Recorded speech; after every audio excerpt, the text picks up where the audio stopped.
That intro was like some Westworld stuff.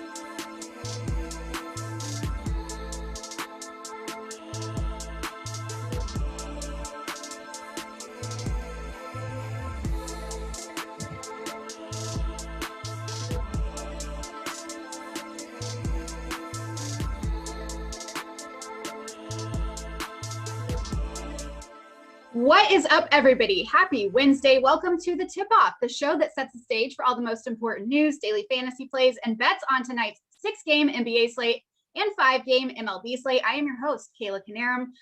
I'm having not a great Wednesday so far. We've talked about it before the show, but I've got Eric and Spags here to cheer me up. Guys, how are we doing today? I'm feeling good here. I'm happy to be on a show with Eric again after he has sacrificed so mightily in the name of content. And I, as somebody who always prays at the altar of content and bits on the show, I will give full credit to our pal, Eric Lindquist, who Greg and I would very much encourage you to follow at Eric Lindquist right now. But we got an hour tip off today. I feel like that's a fun thing. We got a bunch of injury news and I just did baseball. So everything's looking good for me. And Kayla, you look like you're ready for an award show. So I think we all have something going for us. Thank you. Yeah, I was going to say, I'm underdressed for this Wednesday, sitting alongside Kayla.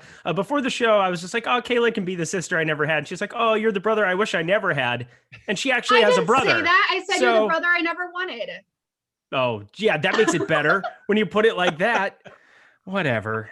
You know what, though? I do appreciate Spags and Greg have been plugging me all week. If I had known that this is what I had to do from the get-go, to shave the other half of an eyebrow, to start getting some Twitter clout, like I would have done this a long time ago. This worked out very well for me. So thanks everybody for jumping on the bandwagon. We're taking it to the top. Let's go.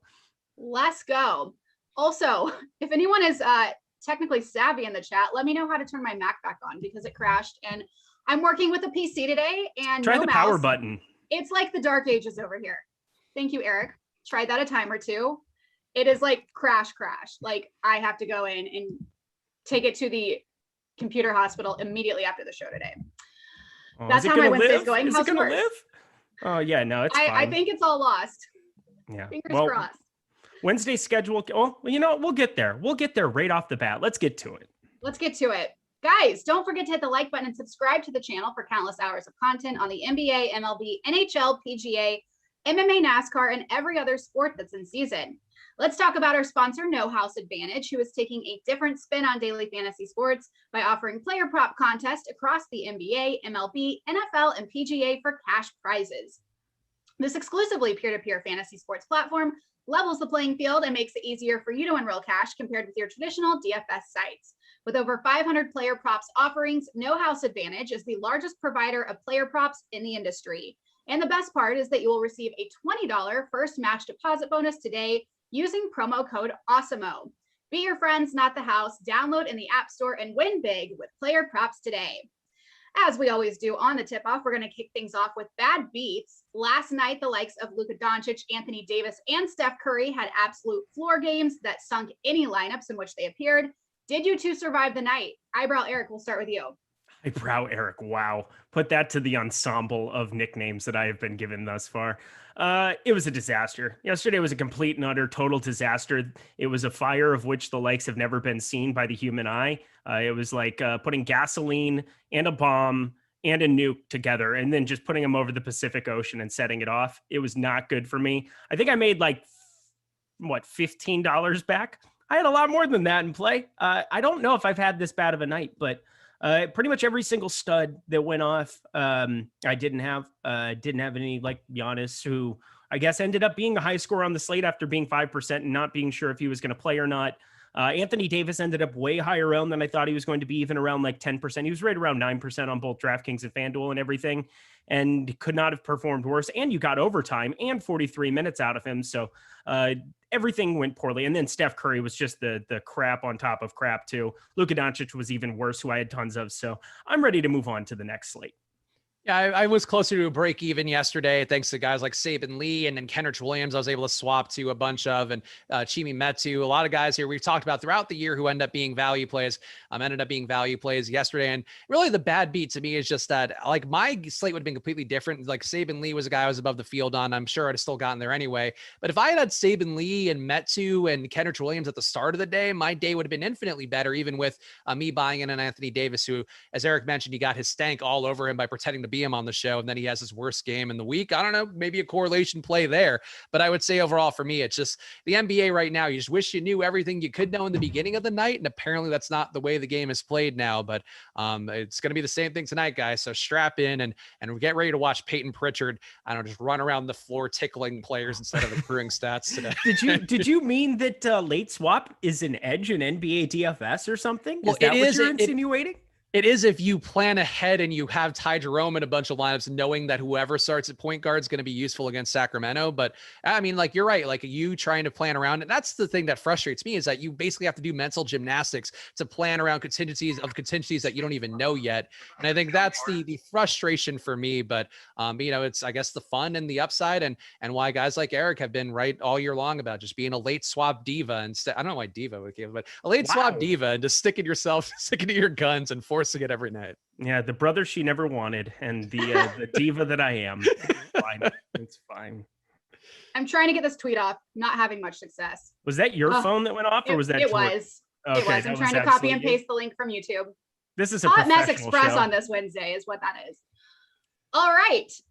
Exciting news. The NFL is around the corner. We have a look at week 1. So before we get to the NBA, we'd be remiss if we didn't mention that the NFL's opening week schedule was released this morning.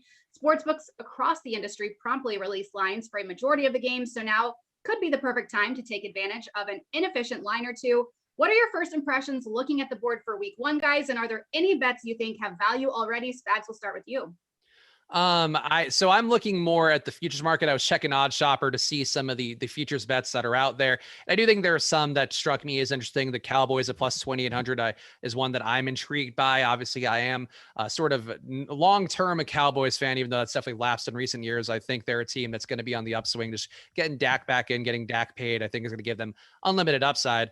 But for the most part, I just feel like it seems like an interesting slate of matchups on the board. The one that I know looking down the line, the Falcons against the Eagles, is one that I would expect, in terms of over-under bets. That's one that I would take the over on, just even knowing what we know now, which is not nearly enough to really make an educated guess at things. But I feel like Eagles-Falcons, taking the over on that. I'm a little bit less inclined to take some of the overs on Jaguars and Texans. I think those are two teams that'll play a little bit slower and uglier this year across the board. But I think those are the things that mostly stood out to me. And I'm curious to hear what Eric does, because I know Eric is always paying attention to lines and paying very close regard to all of it. So I might be some edges to be found there. Yeah, I woke up this morning, was super excited to look at everything, and I already have some homer money invested. So I think looking ahead of time, the line's already moved to 3.5, but Minnesota opened as 2.5-point favorites going into Cincinnati. We have no idea what Joe Burrow is going to look like. This is he had a serious knee injury at the end of last year. If you're telling me that Minnesota, with an improved defense that they've started to piece together here in the draft, obviously two of the better skilled players in the entire NFL, and Dalvin Cook, and Adam Thielen, and Justin Jefferson, obviously the rookie sensation last year. If you're telling me that they're going to go into Cincinnati and get less than a field goal, I just smashed that line early this morning. That became kind of an easy one for me to plug and play. We just see so many unknowns. I mean, Carson Wentz came back from a serious knee injury and was never the same coming back from that LA when he was playing at the Coliseum against the Rams, hurt his knee, came back, has been kind of like treading water here of late. So I really liked getting to that Minnesota line. I believe it's moved to 3.5 at a number of the books that I'm looking at. So take a look at that. And then also, it got me thinking about other things. So over on OddsShopper, if you jump over there, we have player futures and we have team futures that are already kind of sitting there on the top end. And I started processing paths of which Patrick Mahomes is not going to be the MVP this season. First of all, he could get the LeBron James disease, where he's just so good every single year that we kind of like underestimate how great he is. Probably the best call I've ever had in my entire life is when he was in college at Texas Tech. I told my friends flat out and put it in a tweet that if Patrick Mahomes stayed healthy, that he might retire as the greatest quarterback in the history of the NFL. That was just a fact that I believed. He ended up in the perfect system with Andy Reid. Andy Reid is just an offensive genius. He has the best skill position players in the entire NFL that surround him, the best tight end in the NFL, no question. McCole Hardman's going to be a bigger piece of that offense going forward, going to be a big part of my best ball drafts going forward as well. But plus 600 for Patrick Mahomes. Aaron Rodgers is next on the board at plus 900. I just don't see any way that Aaron Rodgers plays week one for any NFL team, unless we get news that he gets traded out somewhere. I just think you're getting such good, like plus 600 is too long of odds for Patrick Mahomes in this situation. Like Josh Allen could go out. I think that there's a little bit of negative. There's got to be some regression on his part. He really played phenomenally well, and I'm not going to knock him, but Patrick Mahomes has repeatedly put it up there. They've improved his offensive line. They're going to be healthier than we saw in the Super Bowl. So I think plus 600, I'm happy to get some money in there on Mahomes early. I would also, to just throw into the MVP debate, that Matthew Stafford, to me, I think his MVP campaign, and this, I feel like I saying that sentence out loud. Actually, I was like, what am I saying here? But no, that didn't feel right. I'm committing to it. I think Stafford going to the Rams is one of the biggest moves in the offseason. And I think too, stepping into a team that has a ready-made defense, we do see usually not a lot of stickiness year to year with defenses, where you can remember a couple of years ago, the Bears were world beaters. The Niners were world beaters. They do come down to earth. But even if the Rams come down to earth, you still have Jalen Ramsey. You still have Aaron Donald there really pulling the majority of that freight. And I think having those two stars there, that defense, maybe it's a little bit too good of a defense for Stafford to have the upside that I want him to have. But week one, that Sunday night game is him opening up against the Bears, hopefully opening up against Justin Fields. And that's a spot to me that I think if you're going to make an MVP campaign, you sort of need to get that first going on national TV, I think is a big part of it. But also if Justin Fields is anything like I'm thinking he'll be, like a lot of people who I respect as being sharp will be, and he is starting in week one, I think you could see him put up a competitive spot against the Rams, or at least as competitive as a team can be against the Rams, and get some potential shootouts open the year. And to me, Stafford plus 1,800, knowing that team's going to win games and knowing that he can sling the deep ball as well as anybody, and has been, in my opinion, really hamstrung by being stuck in Detroit for the entire time of his career. I think this year he's got weapons. He's going to have Woods. He's going to have Kupp. He's also going to have Deshaun Jackson in the mix. And if he has anything left in that tank, well, Stafford is going to find him downfield. So that to me, not the safest MVP bet, but I think there's a reason why the odds are higher than guys like Dak Prescott or Kyler Murray. And that Stafford is actually because he's actually going to be in play this year, and he's not a Mahomes, but he's not, his odds aren't like a Mahomes either. So I think that's a benefit. Yeah, if we're going to go longer odds, I've got one guy too that I definitely want to put money on. I put some money on him earlier, right after the NFL draft. I just wanted to see the Chargers improve their offensive line. Justin Herbert was one of the most hurried quarterbacks in the NFL last season. Bottom three in pretty much every characteristic, between hits, between what am I trying to say? He basically is like the offensive line for the Chargers was just abysmal. He was getting rushed around the pocket continuously. Rashawn Slater is a huge piece to be getting on that offensive line out of Northwestern. Probably one of the better drafts that the Chargers have had in a long time. They improved the cornerback position as well. I think the Chargers are primed with a new coaching staff to be able to make some big improvements. Plus 3,000 on Justin Herbert. If we're going to look at somebody that can take the Josh Allen like bump in their play, I think he is definitely the one who's primed to do it. I think the Chargers could be a very, very strong contender coming into next year with Justin Herbert at the helm. I got one more long shot. Since now we're digging deep. I thought Stafford was not quite as much of a long shot, but here's a real deep cut where he's lower than some running backs. Matt Ryan now has more weapons than any quarterback has quite possibly ever had in the NFL. A defense too that shouldn't be much improved. Arthur Smith also going to be the head coach there, and he's a guy that got the most of Ryan Tannehill. What can he get out of Matt Ryan, who was a fantasy monster last year because the team was so bad every week? But now if the team is competitive and actually gets wins, Matt Ryan has also a good amount of pedigree. I think there's certainly some narratives you could spin about this guy finally breaking out, this coach who gets him and gets him all the weapons as well. And like, I love Kyle Pitts, Calvin Ridley, and Julio. We know the pedigree that those guys have had, the ability they've had every single time. So you put it all together, if this team wins games, I think Matt Ryan, to me, I guess there's the big Matt guy at QB this year, but I do think the odds on Matt Ryan and Matt Stafford, two guys that I'm willing to go to because I think they are in the best positions they probably have been as pros, I guess, besides some of the Falcons Super Bowl runs. And I love the tight end tandem too. I think Hayden Hurst can end up getting a couple more looks in two tight end sets. I think he got across released with Kyle Pitts. He did? Yeah, I believe so. Oh, okay. I thought I've still seen. No, he might have actually might not have come through yet. No, yeah, that was a rumor. My bad. You're right. Okay. Because, I mean, sitting with 2 tight end sets there, I mean, they're stacked. And I think Gage can actually be a number 2 wide receiver going forward. So if they end up moving Julio that's the one thing that I did see rumored in this offseason was Julio Jones possibly getting moved around. But like, obviously that would not be a great situation for Matt Ryan to lose a guy of that stature, one of the best in the league, but Calvin Ridley's a freak. Russell Gage has performed very, very well. Julio Jones has been in and out of the offense there. But as you said, Kyle Pitts is a revolution. Like he's a once in a decade kind of talent at the tight end position. And I'm very, very excited to see what he can do in Atlanta. So I love that call too. Matty Ice needs to live back up to his name. Well, okay. Yeah. Their offense hasn't necessarily always been the issue too. I mean, their defense has been very, very poor here of late the last couple of years. And part of winning an MVP is having a winning team. Like it's very difficult to look at a team that isn't going to go 12-4 or 13-3 and is going to have the MVP coming out of them. Look at Lamar Jackson 2 years ago. I mean, they were 14-2, I believe. It was something ridiculous where they rattled off a bunch of wins. He put up a bunch of stats and that kind of correlated. Aaron Rodgers put up some otherworldly numbers last year, but definitely you need to have a team capable of going 11-5 or better. And so Atlanta on the defensive side of the ball, you do have to factor that in when you're looking at some of these MVP odds. Like, what are their chances of winning? Like one of the cornerback, I can't remember, it was the second rounder out of Florida State that the Chargers got. Like part of me liking Justin Herbert is just the ability that I think the Chargers have to just way over exceed expectations and go 12-4, 13-3 compared to what the public would generally think of them as. And so plus 3,000 on a number like that, or like Matt Ryan's numbers, like those are the kind of long shots that I'm willing to take because it takes one player like Kyle Pitts coming in and just completely changing the culture of that offense. And they could be not necessarily the Chiefs by any means, but they have so many incredible skill positions there on the offensive end. They could just go out and obliterate teams on that side of the ball alone.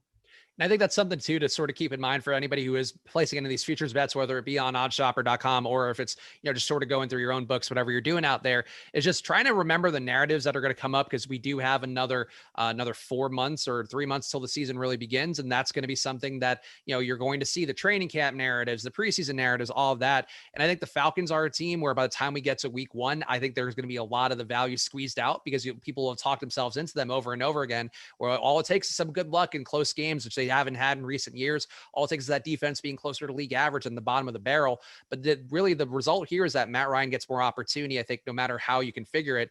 And for me, that's sort of something that I think people haven't caught on to fully yet, but they will catch on by the time July and August roll around. And I think try to, whether it be Matt Ryan, or whether it be one of these other props, trying to use that same logic and thought process, I think is going to be the way that you actually do win money off of futures. And it can be tough to do that. My money is once again always on the Chiefs and Patty Mahomes. Eric, I loved everything you said. Speaking right to myself.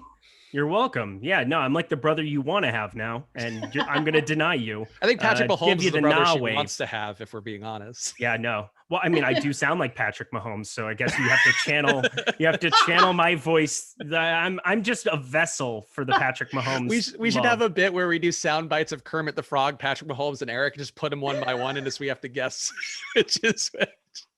Fuck you. Yo! I'm sorry. I'm sorry. Put a quarter in the swear jar. I've never said that on a show. It had to be said. He pushed me to the edge. One step closer to the edge, and I'm about to break. There it is. All right. Well, we are going to talk NBA today. Let's get to that. We've got our NBA news. That was an awkward transition, also, but here we go. Can we talk about how they're going to clip segments from the show now? And I hope they include that. That's the way that it ends. Just Eric saying, fuck you. That suggestion. That's the first time I've ever said it on a show in 4 months, I believe. It was time. Honestly, it's all this aggro that I have between going back and watching you go, hit the like button in order to get me to shave my eyebrow, watching you do the voice here and there. Honestly, it was a long time coming. I'm surprised I made it this far. The chat is very lively now, so at least there's that. Good morning. Good morning. Hello. Good afternoon. We're here. Let's get going. All right. Today's slate was flipped on its head when it was announced that Kemba Walker, Marcus Smart, and Robert Williams would all be out tonight for tonight's game versus the Cavaliers. Eric Jaylen Brown, Oh, sorry. Jaylen Brown also out for the year. Eric, which of the chalky Celtics can you not live without tonight? Woo. Oh, this is going to be a very, very interesting NBA slate. I know a lot of people take the end of the year off, and I think that this is kind of the slate of why they do such things. It's hard not to love every single part of the Celtics. So let's start at the top. Jason Tatum, unbelievable play. There's really no disputing that he is the number one on this team.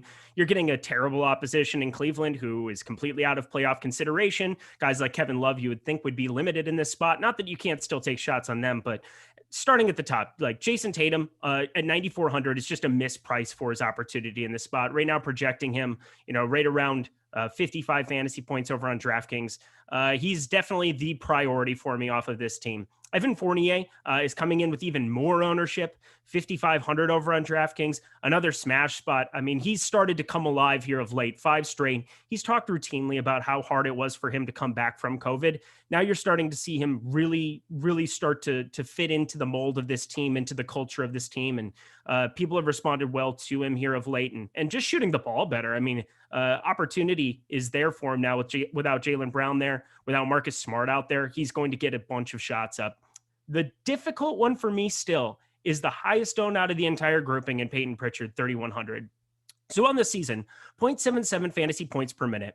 Okay, 3,100. He's like the automatic de facto play between him and Kira Lewis Jr. People are going to be plugging those two in and getting everything that they possibly want on this slate. The one problem I have with that and just kind of like prioritizing them everywhere is that he's point guard only. And there's that guy, Russell Westbrook, that we do want to prioritize above all else, or at least I do. And I have pretty much every single slate going forward here. He's up to 12-4 over on DraftKings. So you at least have to think about it. But because of how good of a play Russ is and how many raw points he can lock in, and then Trae Young, who I'm in love with on the other side of that matchup, for this game specifically, as Atlanta's continuing to make a push in this playoffs. I really got to think Peyton Pritchard is the one that I'm going to be lighter on out of everybody, and it does not make me feel good. Yeah, I would agree. Peyton Pritchard, to me, just you can look at the boom bust tool for it today, and I'll take one of Eric's bits to talk about the boom bust tool, but it is an important part of the process to figure out, just how much these guys are recurring in an optimal lineup. Peyton Pritchard going to be in 25% of lineups that are optimal, and that to me is something that's worth pointing out, where he's super cheap. People will plug him in like he's 100% of a play. I think that it wouldn't shock me to see his ownership be right in line with the 60% we have right now. Wouldn't shock me to see it go even higher, just because he does help you afford a lot of stuff. But I agree with Eric. I think that the value, not the value, but the sure things, or quote unquote sure things, because we all know how DFS goes, but the more confidence plays are going to be Jason Tatum and Evan Fournier. Fournier finding his role. I think the way he asserted himself yesterday against a tough Miami team, with Brown out, I think that's something that's noteworthy. And the fact you don't even have Smart in there's really no inhibitors to Fournier and Tatum getting everything they want. Whereas Peyton Pritchard, all it takes is Brad Stevens going, yeah, today's a Carson Edwards day. I don't know why. I'm just feeling it in my heart. And that's how it goes south for him, or he just isn't productive playing alongside Tatum, playing alongside Fournier. There's a lot of ways for it to not go out for Peyton Pritchard the way that it's supposed to. So get some of him. But I think to me, being at least, half the field on Peyton Pritchard is just a play that makes a lot of sense on today's slate. With the Pelicans eliminated from postseason contention, Brandon Ingram, Zion Williamson, Steven Adams, and Lonzo Ball will all be out tonight. So Spags, which of their reserves will you be leaning on most in their matchup against the Mavericks? So I think what Eric was saying about Kira Lewis Jr. is the one that jumps out to me, and I'd like to see him get the start here, though I'm not sure that's going to be the case. He's a guy that's been really productive on the year, and to a difference between him and Peyton Pritchard is that they do have similar fantasy points per minute outcomes, but Kira Lewis has had a higher assist rate, has had a little more ability to sort of dominate the ball where they wanted him to do so. Whereas Peyton Pritchard, for the most part, like, you want him to have good games, yeah, but the ball's still going through Tatum, it's still going through Evan Fournier, it's previously been going through Brown and Smart or Kemba. I think there's just a lot of ways that, they haven't wanted to see Peyton Pritchard have that success that New Orleans does. But I think really the thing that stands out to me is that people will be playing a lot of Pelicans today, Najee Marshall being one that I think is going to end up overowned. I think he projects reasonably well, but I just don't have the confidence of him having a big upside at his price tag. I think to me, the Pelicans compared to Boston, like, I like those Boston players a lot more than the Pelicans. And I think that's something that you can make the case for Pelicans here, but I think it's sort of, to me, the value's been mostly priced out of these guys besides Kira Lewis Jr. And I love Kira Lewis Jr. because you're able to play him at the shooting guard position on DraftKings. I don't think we necessarily have to consider him 4,100 on FanDuel. Maybe he does get 30 minutes upside. Maybe that's kind of like, you gotta kind of be wrong about these minutes on a couple of these players in order to kind of hit on it.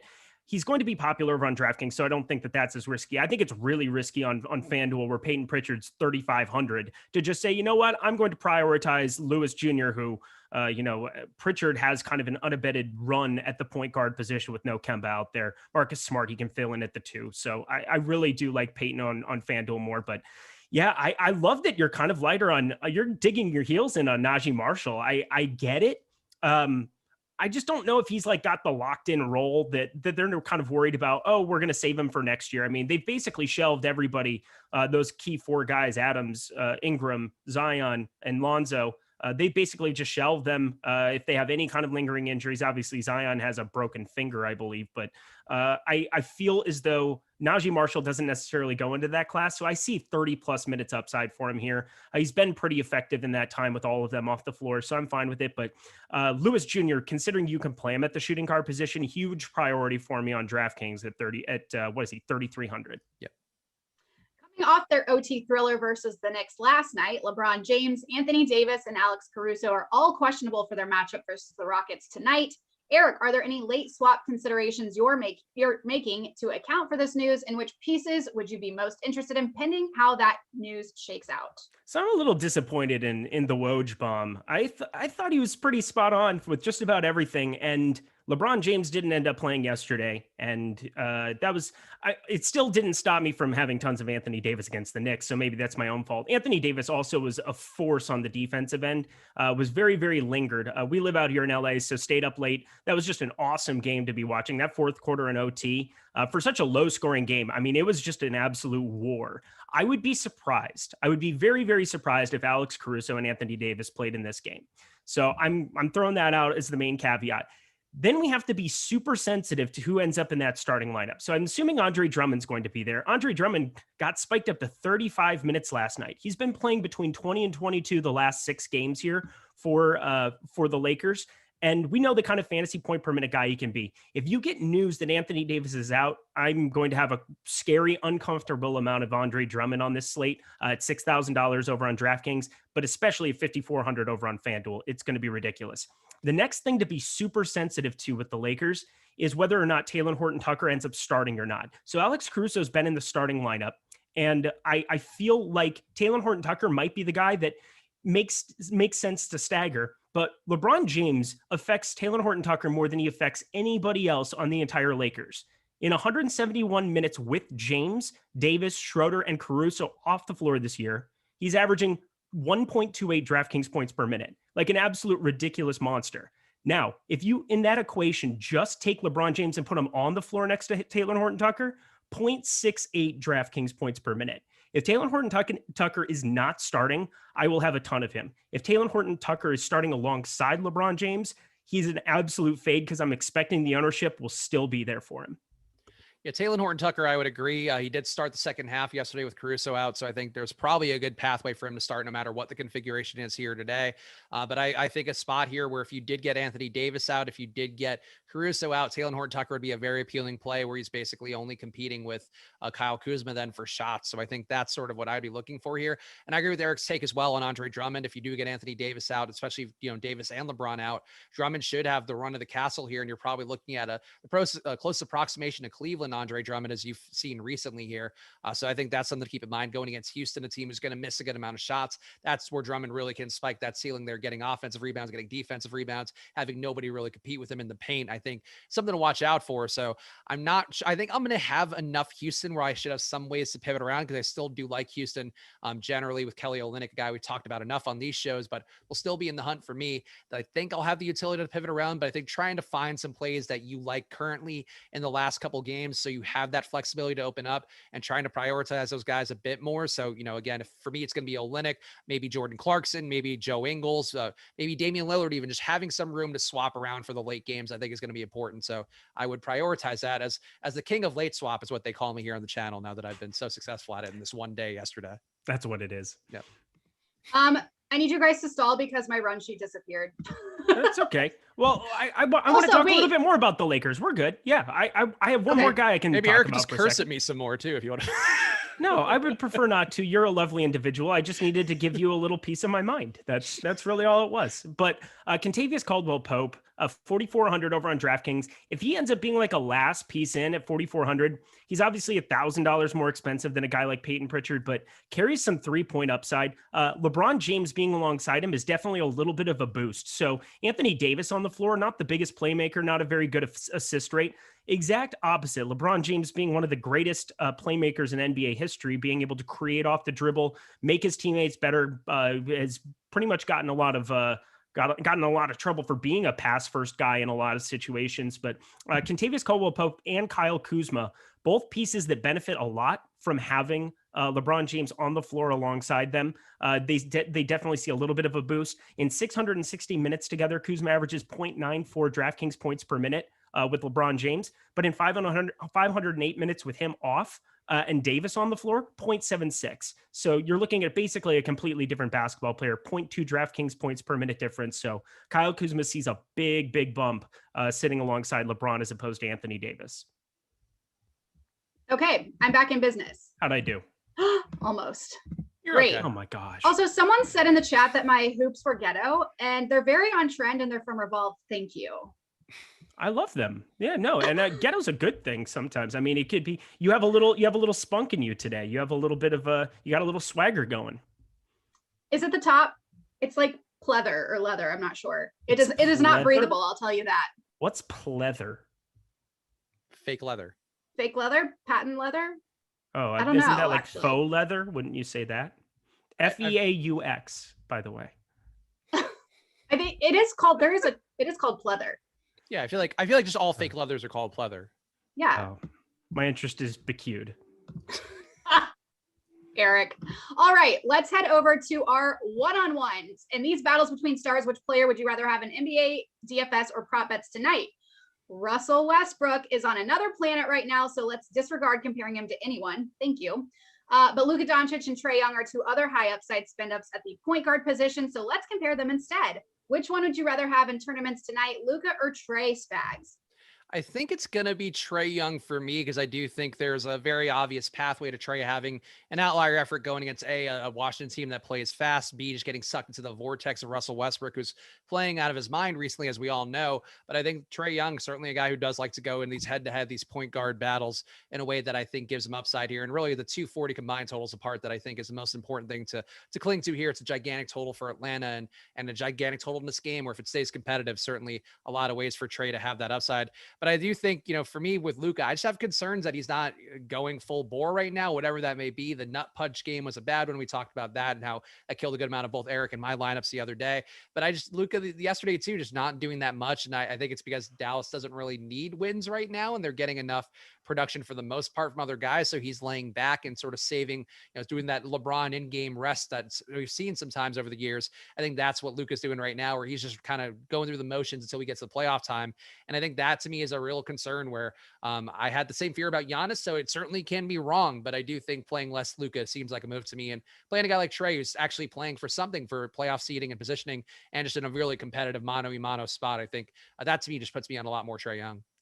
I think Luka's walking on eggshells right now. So he's one tech away from getting suspended. I wish he would have just done it yesterday and just not taken today off, because it seems like of late, he's just been especially whiny. Like, I don't know how to necessarily quantify that, but watching some of these games, he is turning his head to the officials and complaining about every single call, losing his mind. I wish he would just get that technical, get it over with, and move on with his life. They had won 4 games in a row consecutively until getting obliterated last night against Memphis. So it hasn't been a question of winning or losing for him, but the usage rate is still there, 40% in 2 of the last 3, 47.4% in that 23 minutes before clipping, Colin Sexton there. That was enjoyable. But I'm pretty sure that Luka Doncic is still a good play. It's just that Trae Young matches up so well with Russell Westbrook, who is getting his stats and doing his thing, but not playing a ton of defense. Trae Young going to go out there at a cheaper price tag. I feel like he's more of the guarantee here at the moment, really like going that direction.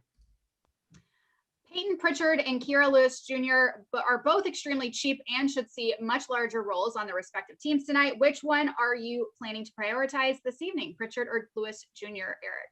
Well, I guess Spags decided to use the boom bust tool. So, I like to have my run sheet over here on the side and go down the line. But as he said, yeah, it's just comes down to ownership. And I think Kira Lewis Jr. being able to play him at a shooting guard on DraftKings is so valuable. It's definitely Peyton Pritchard for me on FanDuel still. I'm not going to try to deviate away from that chalk. I think that's kind of a dangerous game to play, but considering I can play him at shooting guard, I can play Trae Young and Russell Westbrook as my spend ups and kind of piece together some of these late pieces in the late night hammer, depending on how Houston ends up breaking out with news, depending on some of these other guys that are possibly going to be available here for the Lakers as pieces of value, depending on whether AD or LeBron play. I really like going to Kira Lewis Jr. and being over the field there. Yeah, Kira Lewis Jr., I think, is the one that I advocated for earlier. And I think that, to me, is just something when you see the ownership gap, and assuming that there is an ownership gap, obviously ownership projections are going to get more accurate as we get closer to lock, something that we talk about a lot on these shows. And but right now, with it being so heavily skewed towards Peyton Pritchard, I just think he's overvalued. It's nothing really wrong with Peyton Pritchard. If he were a play at 25%, then sure, put me right with the field there, maybe even above it. But I do think with the situation looking at it as right now, as Eric mentioned, you get dual position eligibility from Kira Lewis Jr. I think a real dedication to him, taking some strides here in these last few games for the Pelicans. So I think those things all bode well for him. And whereas Peyton Pritchard, I have concerns that it's just Jason Tatum and Evan Fournier putting up 30 shots today while Pritchard just watches and plays adequate defense. And that could be the difference between a guy like Kira, who's going to be probably involved in a lot of possessions, especially if he does pick up that start. Robin Lopez under 11.5 points and Alex Len over 6.5 points are props that stick out on OddsShopper for tonight. In this one-on-one, which point prop are you more inclined to bet, Lopez's or Len's, Eric? So if you go over to OddsShopper, one of the amazing features that we have over there is having the expected ROI and the expected win percentage put directly on the screen. That's using Awesemo's projections, world-class projections, to be able to just basically tell you this is a good bet or this is a bad bet. Robin Lopez has had 2 games where he's just completely gone nuts for 18 and 24 points within the last 3. But the minutes are so up and down with Washington. I think there is a lot of there's a lot of power to playing both of these props together.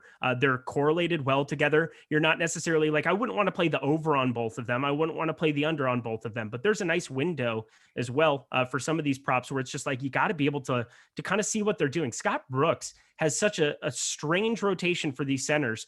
And going up against the Hawks and Clint Capella, that's not a guy I necessarily want to be picking on to score a bunch of points. But Alex Len, 33% expected ROI down there to be able to get over 6.5. He's going to get his typical 18, 20 minutes at least, you would think. And Robin Lopez, 11.5 is a large number. There's a couple of sports books where that's available. So if you can get over to them, that is a great bet. That is actually the number one bet for expected ROI on the day is Robin Lopez. Yeah, I would agree with that take. Obviously, the OddsShopper ROI tools and win percentage tools are going to speak for themselves for the most part, so they don't need my cosign on it. But the main thing that I see with that is that taking an under on it just makes a little more sense. Like, I think the Alex Len prop hitting the over on that certainly has a decent possibility. All he has to do is run good with the minutes he has, and he can earn more. But I think the inverse for Robin Lopez, to me, feels safer, where, yeah, he's had some big upside recently, but we've all seen enough games all year long where Alex Len steals some minutes, Daniel Gafford steals some minutes. All it takes is one of those other guys running hot, and then you see Lopez get less run, maybe even no run, depending upon the game. That, to me, is the part that I would be willing to target. So I think, to me, the Robin Lopez under on his points prop would be more appealing here, where they both could hit, but I think, and they do correlate, as Eric mentioned, but I think just betting on the Wizards being, wacky with their center rotations is going to be the main thing. And that's what the Robin Lopez under gives you. All right. It is now time to head to the diamond for biggest bat and some of the top bets and plays on tonight's MLB DFS slate. Which of these top 5 odds getters on OddsShopper do you guys think is the best overall bet to hit a home run tonight? We've got Betts plus 300, Devers plus 320, Stanton plus 320, Trout plus 320, and Ohtani plus 325. Bags, we'll start with you. I think for me, the bet is going. Oh God, I hate this. The bet is bets. So bet on bets today with all of your bets. You're would such be what a I tool. offer I up. love it. Going against Justin Dunn. Justin Dunn is a player where you look at the numbers and they don't make sense. It's something that we just covered on the deeper dive that I did. If you're playing MLB today, check that one out too. I did that with Alex and Max right before this show. But Justin Dunn's a player where, going back to 2019, he has a 180 BABIP, and that doesn't make sense because BABIP is usually a luck stat where if it's that low, you're usually just getting lucky. And for a guy to be having gotten lucky since 2019, it's a bit of an odd situation. But point being is he's not a good pitcher going against a Dodgers team that does have some pop, obviously, with guys like Betts And the park for Seattle or for the Dodgers, excuse me, overall is going to play a little better for power, or at least has played a little better for power more recently than people realize. I don't know if it's the weather here being hotter, and generally it is hotter here than it is anywhere on the slate besides the Arizona game. So I think for the most part, I think Bet's clearly the best hitter out. Well, not clearly the best hitter, but one of the better hitters out of this grouping here. It's a pretty strong group we have today, but a guy that's facing the worst pitcher. And I think that's what matters here. Yeah, and somebody facing a really good pitch. Well, not a really good. Urquidy's decent enough, but had some reverse splits. And there's this guy named Mike Trout who has a 215 WRC plus. Sign me up for Mike Trout just about any single time that I'm getting these kind of numbers on him. Plus 320, sitting at the exact same thing as Stanton. Obviously, he's been on a roll. And then this is also just a Shohei Ohtani appreciation sentence. I love you so much. You're my favorite guy to watch. Thank you for the free money yesterday with your 10Ks. Him and Lance McCullers just absolutely out of their minds yesterday. And now to biggest arm. Which of these top 5 odds getters on OddsShopper do you think is the best strikeouts over bet tonight? Is there a good under bet that you like? We've got Cole 9.5 strikeouts, Woodruff 7.5, Urias 7.5, Duffy 6.5, Rodriguez 6.5, Eric. I don't really love any of these numbers. So I feel like it would be a fault for me to say, hey, go spend your money on some of these props. These feel very, very efficient to me, looking up and down the board for some of these top guys. But if you have to make me side with somebody, give me Brandon Woodruff, who over the last year, 10.92 strikeouts per 9, decent enough number. St. Louis, not the matchup I necessarily would want to have to be targeting here for him, but I think I'm just going to maybe wager on the ability if I had to pick one of them out of the grouping. Kind of going up and down the rest of it, though. I like Eduardo Rodriguez. I've got some concerns against Oakland for him. Don't really know what to think. I mean, obviously, we're just trying to accumulate strikeouts, so Garrett Cole's the best at it, but that number 9.5 is a large one. It's hard for me to really want to go over. You could take your shots on Urias up against Seattle, but I think I'm going to go the Woodruff route. Yeah, I would say to me, Cole and Urias are probably the best, the DFS plays of the day for sure in terms of their ownership and all of that. And I think, to me, like if you're playing those guys in DFS, I don't really see a huge value in taking them in prop bets as well, even though, I do talk a lot on these shows about checking the arm talent, Garrett Cole's arm talent, the best on the slate and one of the better in the league. I do think for prop bets, Danny Duffy's a guy that I think has been pitching really well this year. And it took me a couple starts to come around him, but now looking at enough of a sample size where he's faced over 140 batters, has a 28% K rate for himself, has not given up a lot of power. And perhaps more importantly, he's playing against a Trae who has had an egregious 35% K rate against left-hand pitching so far this year. This lineup they're going to have today has a 28% aggregate K rate for themselves. So it's an easy matchup for Duffy. Duffy's pitching just shy of 6 innings per game. So 6 innings of at-bats, going against this team that has not a lot of talent, really, should be hitting a little better than they have, but still has the strikeouts. And that's the main thing. I think you're getting a pitcher here who's a little undervalued because he's been good just this year or appreciably good in terms of strikeouts just this year. So I'd take the over on Danny Duffy, even though he's not the most talented arm out of the group. All right, let's head back to the NBA for no house advantages prop or not. Here are some of no house advantages props of the day for key players. Do we like the over or under on them, and how many points would you assign? First up, we've got Evan Fournier, 15.5 points, Spags. I think the Evan Fournier prop to me is going to be one of the better bets on the board today, just because what we talked about earlier with Boston being shorthanded. Fournier has certainly been coming through the last few games. I think you're not even really having to squint your eyes and go, oh, Fournier was good before, he'll be good again. He's legitimately been good in a spot where we actually have had guys in the rotation taking away shots. Like Kemba Walker went nuts yesterday, and Fournier still had an amazing game. Granted, it's a lower pace spot against Cleveland today, but I think this one to me, in terms of an over, I didn't even look at the Awesemo projections for it, but I have to assume one of the best ones on the board, and one that to me would be an 8 or 9 pointer day on no house advantage. Yep. It's kind of the same thing. It just breeds opportunity. Like when you look at these projections, which again are free every single day. And if you're not going over there, at least to get a semblance of what's going on, just with if you're not part of Awesemo Plus, like this is a great way to be able to kind of see a little bit of what's behind the wall and like guys that we're going to be high on for the day. And we obviously want you guys to come on and join and to check out the projections on Fantasy Cruncher every single day. But this is kind of a little bit of a taste of it. And Evan Fournier, he's obviously going to be very, very chalky. And looking at Awesemo's projections, 25.72 for points plus assists. Looking at the points alone, I've been kind of doing a little bit of a contrarian thing. So there are quite a few Awesemo people that have been playing over on NHA. I try to jump down. If something's very, very close, I try not to do the very first thing listed. So I'll skip points plus assists and I'll go down to something like points. I'll go to points plus rebounds and do that for Evan Fournier. Makes me feel a little bit better that I'm getting it in a spot where if one thing goes wrong for some of the other accumulating stats, then I might have a leg up on the field, just like a little bit of a game theory thought. Next up, we've got Andre Drummond, 11.5 points plus assists, Eric. So Andre Drummond, this is going to be a reactionary line for me. I think that right now we're kind of assuming that with that line that you're not going to get Anthony Davis in. If you were to get Anthony Davis in, there's Marc Gasol. Montrezl Harrell's out of the rotation basically here at this point in time. He did play on the second half of their other back-to-back, which they had earlier this week. So maybe he does see a couple more minutes, more than the 5, I guess, that he played yesterday. But for the most part, Andre Drummond is the guy that they brought in to be the center for this basketball team in the playoffs.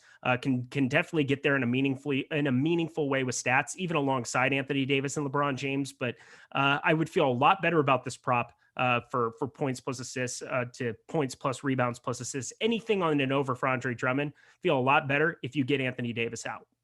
Yeah, I would agree here. This is one that to me looks like a decent play already, but would be a very, very strong play, if not one of the strongest plays on the slate if you got Anthony Davis out. So this is one that to me right now, I think there's a pretty good confidence level from Awesemo on those props, as you can see on the screen. But I do think to me, it feels more like a 5 or 6 pointer, maybe as a cap. I honestly probably closer to a 4 or 5 pointer for me on No House Advantage. But I think if you get Davis out, that's one that I happily would upgrade to. Might even be a tournament thing where we talk about late swap with the DFS sites, and No House Advantage is like a DFS tournament format, except you're doing it with prop bets of your own. I think that's one that right now, maybe it's a 4 or 5 later in the day. If you get Davis out, that becomes your 10 pointer. And it's not a bad GPP approach, as Eric was talking about previously. And in the spot, I think right now, good bet that gets a lot better if you get AD out. We just got news too. Beat writer just came in as we're talking about it. LeBron James unlikely to play on Wednesday. So I think that's very helpful as well. LeBron James, just another guy who can accumulate stats. We saw yesterday, Andre Drummond can still get there in a meaningful way. But yeah, that's going to be an over for me probably now. All right. And lastly, we've got Blake Griffin, 19.5 points plus rebounds plus assist bags. This seems like one that I was looking out for, one of those classic Eric Lindquist tricks that he likes to throw my way, where I don't get time to look as closely at Awesemo's board and then figure it out later. But this does seem, according to Awesemo, to be one of the better under bets on the board. Not quite as high as some of the other ones on here, where it looks like Isaac Okoro's numbers may be a little bit more beneficial. Take the under on, though. With Cleveland, there's certainly some volatility there. But Blake Griffin, I would agree. I just don't know what this line is supposed to be for Blake. It's a little bit heavy for him, maybe reflecting more on his Pistons time, or maybe reflecting more on the fact that there's a chance we could see more Nets players ruled out besides Joe Harris. So I think that is one way this one gets dodgy, but right now it seems to me to be a 5 or 6 pointer according to Awesemo, and that's good enough for me if that's what Osmo's giving it. Yeah, and James Harden getting back. I know not really a DFS play for consideration because he's priced up at 10-6 over on DraftKings, 92 or something on Fanduel. Just not even a guy you need to consider playing. Only around 24, 25 minutes is what we have been projected for, but definitely is going to affect some of the rates of these guys. And Kyrie Irving, we'll see if he ends up giving it a go. Pay attention to that news, because if you get all 3 of them in, I think these unders become even more pronounced for Blake Griffin. It's just going to be hard for him to find shots, to find opportunity. And because points are such a big makeup of hitting some of those props where it's a combination of points plus rebounds plus assists or all their stats accumulated, James Harden is going to go out there, definitely take away from the rebounds assists part anyway. But from a points perspective, which is kind of what you're relying on for Blake Griffin, and then maybe get some helpers here and there throughout the entire game. But it's going to be hard for him if you get all 3 of them in. So pay attention to that news, but probably a good under as it is, probably an even better under if you get Kyrie in alongside them. And as always, friends, don't forget to play on No House Advantage, our sponsor, who is taking a different spin on daily fantasy sports. Just download the No House Advantage app today and use promo code Awesemo to receive a deposit bonus of up to $20 for new signups. Be your friends, not the house. Win big with player props today. That'll take us right on into Good Dog, Bad Dog. The sound worked today. Jordan practiced before the show. Well done. All right. In betting, there is no such thing as an underdog in DFS. There are a lot of underdogs who may have no chance in their game. So who's a good dog to target and who's a bad one? Eric, give us your good and bad dog together. Okay. Well, if at first you don't succeed, I don't know how many times I have to come in here and just say that I am just not going to be playing the Houston Rockets. I'm going to start with my bad dog. I apologize. I'm just up. I like it because I'm upset. The Houston Rockets are not going to cover this basketball game. I refuse to believe that this team is going to burn me for a fourth straight night as I take. I mean, it's unbelievable the ways that they have come across and been able to cover here of late. Also, who turned off what was that? Who's echoing? Who's got their volume on? Somebody said that I'm erupting today. I'm going to get full diva if I'm going to lean into it. Somebody had the sound on. Somebody did it. I feel like you've also been throwing out a lot of vaguely sexual entendres throughout the show. What? I feel like I know the chat noticed it, and I've noticed it too, where you're talking about erupting, you're talking about putting it in, you're talking about spunk filling people. I like this there's is a lot just of you. inappropriate things that have gone on, Eric, and I won't stand for it. That's me drawing the HR line, and I'm going to draw that you. That's like people. Yeah, and that's like hiring LeBron James in order to handle things amicably with I don't know, Kyrie Irving. I don't have an analogy. I'm sorry. I will say my good dog is going to be the Houston Rockets. And here's the thing people may not know about the Houston Rockets. They just keep covering over and over again. And I think, as we all know from betting in DFS, once the thing has happened multiple times, it guarantees it's going to keep happening. I hate forever. you. Don't do this. That bit is over. That bit's over.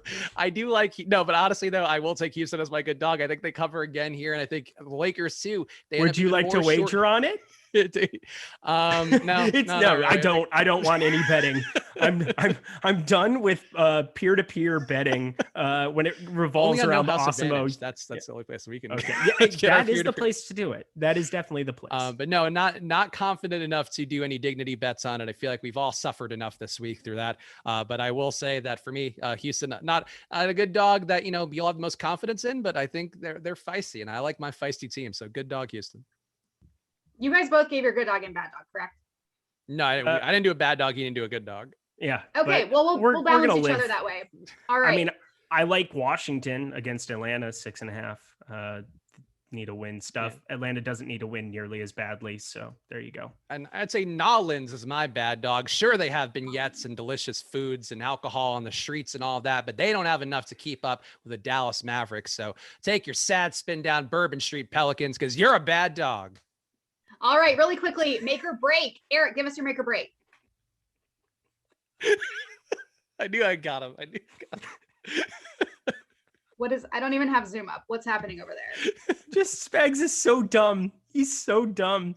He just says dumb things, and I love him for it. But also, and then he said something that was purely sexual there, and nobody gave him crap for it. Oh, I didn't even know I did. Yeah, I can't even remember what it was at this point in time. It's fine. Let's keep it moving. So Nolans, yeah, let's not do that. Make or break. Let's just say Boston. I'll eat the chalk. I am the chalk donkey. Nom nom nom. Yeah, I think I'm with Eric on Boston. I would say that they are a make or break for me, but not just playing Jason Tatum and Evan Fournier a lot, but playing less Peyton Pritchard, and I think is going to be my make or break for the day. And Spags, very quickly, what's your fade of the day?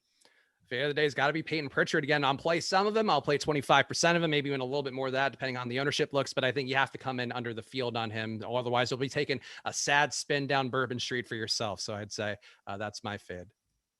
Fade of the day for me. Oh, well, Peyton Pritchard probably as well. Took both of mine, but that's fine. Let's go lighter on Najee Marshall too. I do like that call, and I was considering it. You gave me the push that I needed. All right. That's all. Okay. We're done. Much like a hurricane in Nolans. Wow. Much that like was a hurricane. Something. Oh, I mean the drink, by the way. Sorry. That was a bad one. That was much like a hand grenade in Nolans. They haven't had any hand grenade issues, right? A zombie, whatever they do. Someone said I lost control of my dog's day. Cut the True feed. Words have never been Cut spoken. the feed, Jordan. Cut the all feed. All right. That's going to do it for us today on the Tip Off. Thanks to Spags and Eric, I think. Thank you all for watching. I am Kayla Knierim. The Deeper Dive and Live Before Locker up next. Make sure you like and subscribe. We'll see you guys tomorrow on the Tip Off. I was talking about the beverage. I just want to be clear here. I wasn't going for a dark juice. What? My girlfriend was in Nolans, and I'm going to keep saying Nolans, and then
Yeah, you got to watch it. I mean, even if you don't love it, it's still just one of those shows that you have to see.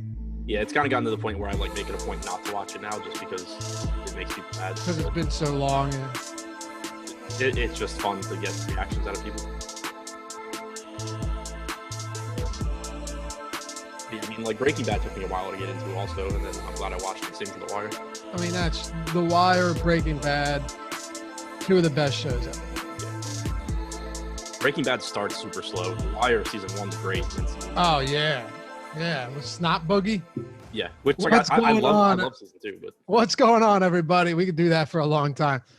Welcome to the Awesemo.com NBA Deeper Dive presented by No House Advantage. I'm Dave Loughran. With me, Adam Scherer at ShipMyMoney DFS. You can hit him up on the Twitters. This show is actually sponsored by OddsShopper. I'm just dumb. So we'll get to that in a moment. Follow me at Laffy_D, LOUGHY_D. 6 games to talk about today. Far less than yesterday, Adam, but this is not without the theatrics from an NBA standpoint. Boston rules out Kemba. You got no Robert Williams. Jaylen Brown's done for the year. The Marcus Smart's also out. And then on a couple of other spots, you're waiting on James Harden. He's probable, but Kyrie Irving, after taking that elbow, is questionable. New Orleans rules out Lonzo, Ingram, Steven Adams. Zion's out for the year. They're coming in heavy right now. And then to cap it all off, LeBron James, whose status has been all over the map the past couple of days for this set of back-to-back games, has just officially been ruled out. Oh, I hadn't even seen that. So yep. Yeah, that changes everything. I was going to say we have kind of a straightforward slate because we've gotten the Boston news already. We've gotten the Pelicans news already. You have a handful of teams that actually have something to play for, but then you have this game at the end of the night with the Lakers in Houston where we really have no idea who's playing from either team. You still have the Brooklyn game where Harden is probable, Irving is questionable, Durant's not on the injury report. So the potential for moving parts there in a 9 o'clock game. I think the one good thing is there is only the one 7 o'clock game. So you do kind of get an extra hour to wait on news.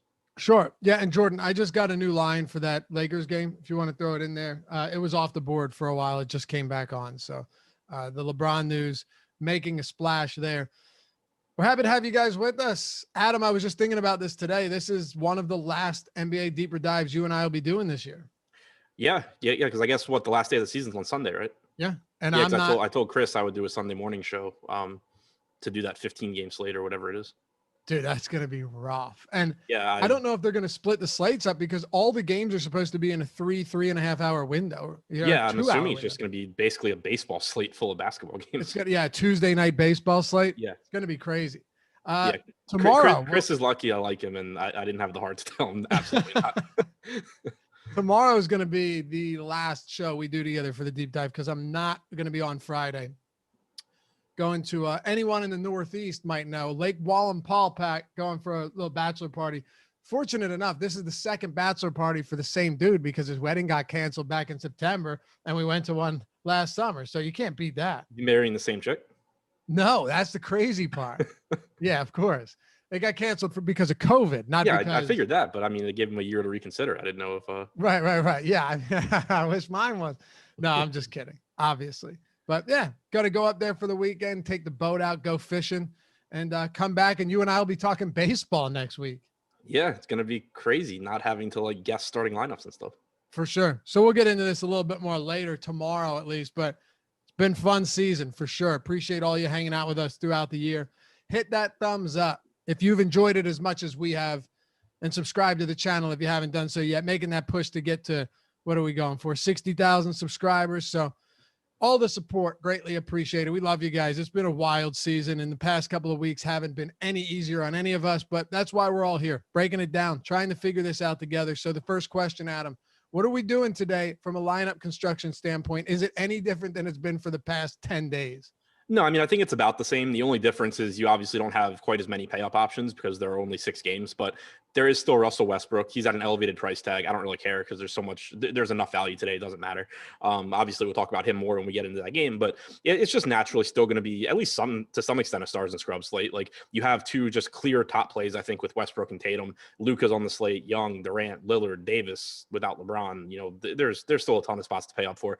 It kind of, for a 6-game slate, I think on one hand, the lineups kind of make themselves. Like when I ran my first set of lineups, I looked at who was in my top lineups and it was just like, yeah, okay, that makes sense. Like I would have figured all those guys were in there. But at the same time, there's still enough plays, even though there's only 6 games, that you're going to be able to find some reasonable pivots. You're going to be able to find some guys to get away from the field in tournaments. So I think it sets up pretty nicely. All right.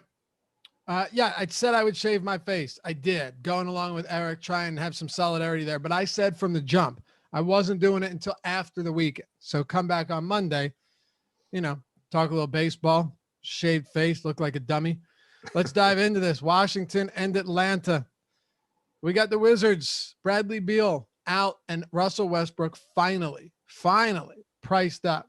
Finally, Adam, it took forever. It took basically till the end of the season to jack his price point up to where it, or to close to where it should be, at least a lot closer than that 11K range.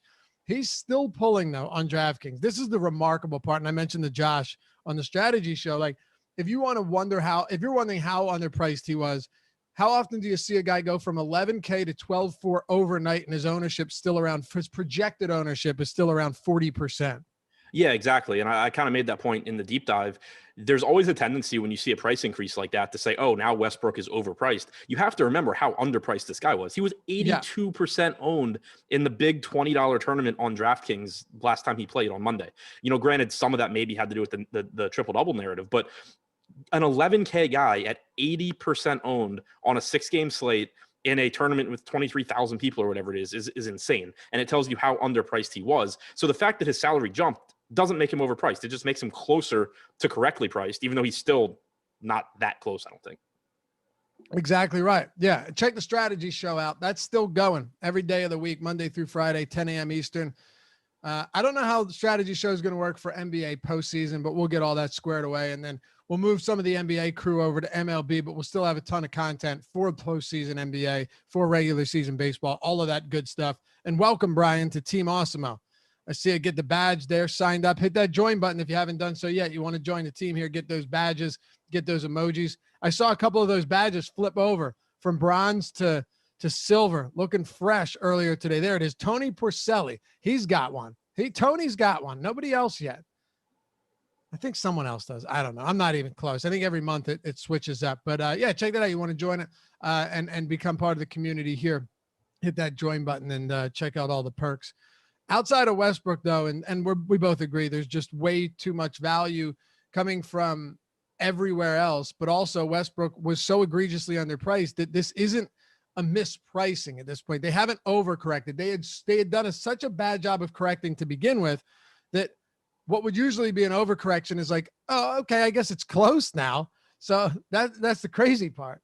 Yeah, I do want to say that I think there's a pretty drastic difference between DraftKings and Fanduel, even though the pricing is about the same. And I'm not saying Westbrook's not a great play on FanDuel, but I do think it is more difficult to roster him there because, for one, the scoring system isn't as favorable. You lose the full point for turnovers, you don't get the bonuses, but you also just get this really big gap in pricing at point guard where like Trae Young is $4,000 less, Luka's $2K less. You have Peyton Pritchard at minimum salary. You have some other value you can go to, and you can only roster 2 point guards. The reason it's so easy on DraftKings, in addition to the fact that the scoring system favors him, is there's so much roster flexibility. You can kind of just put the best values in somewhere else and still play Westbrook, but FanDuel's a lot more rigid. So, Westbrook, I think, still a great play, but is much more difficult to get to at 12.6 on FanDuel than he is at 12.4 on DraftKings. Sure. And just to jump around for a second here, our buddy Butthole Jenkins, who is, the classic cut the crap, who's the top play today, we'll get to that maybe, says Doncic over Westbrook today. And, the issue I have with that is if Doncic is really 25% owned to Westbrook's 40 or so, and I'm not saying it necessarily will be, we will get an update. It still doesn't add up. This still doesn't compute to me. And I think, sure, we're not on Dallas yet, but it makes sense to hit on both of these at the same time, and then we'll close this game out. You think of it this way, right? Doncic has 3 games with less than 40 DraftKings points in a row. Last one, 23, a clear outlier, but still one of them he was ejected, understandably so. His minutes have been down, but even these other games, 48, 50, 53, 46, 47, you just simply don't run that risk with Westbrook unless he fouls out or gets injured. And I think we have to at least consider that. And I'd love to hear your thoughts on it from an ownership standpoint and just overall floor standpoint from Westbrook, whose floor is so high right now that you're shocked if he doesn't hit 60. Yeah, I think the floor is the big thing, and it doesn't really get talked about that much because everybody focuses on ceiling and upside in tournaments, and for good reason. And then, obviously people talk about medium projections too, but floor is a thing. And when you get someone like Westbrook that, barring getting ejected or foul trouble or injury, he's not going to, like, his floor is just so high, and it's higher than Luka's because of the rebounding. Luka's a good rebounder, but Westbrook has him by 7 to 8 percentage points in terms of rebounding percentage. The usage rate without Beal is 34%, which is about the same as Luka. The assist percentage without Beal is up over 50% easily. And then you're getting more minutes from Westbrook too. I mean, he played 40 minutes last game. He's averaged 39 minutes per game over the last month. The Wizards are the 10 seed in the East. They're 1 game out of the 8/9 seed. So they have every incentive to try and win this game, even with Beal inactive. To me, I still don't think it's that close between Westbrook and Luka. Alex has Westbrook projected 9 points higher than Luka. I have him like 11 points higher. I think, it's still, Luka's great and he's got a really high ceiling, but I still just don't think he's in the same category as Russell Westbrook. Okay. Yeah, neither do I. When we look at the rest of this Washington team, again, this is a matchup that we just saw against Atlanta. We talked about that over prop on points, rebounds, and assists for Trae Young at 40.5. Smoked it in a great matchup last time. So that was solid. But outside of that, man, you've got still on the Washington side, Rui, who last game played 27 minutes, had around the fantasy point per minute. And I don't know how great that is. We had that one game, though, without Beal. We know he's out again tonight. Davis Bertans played 31 minutes, shot 5 of 10. Had an okay game, I guess, at his price point.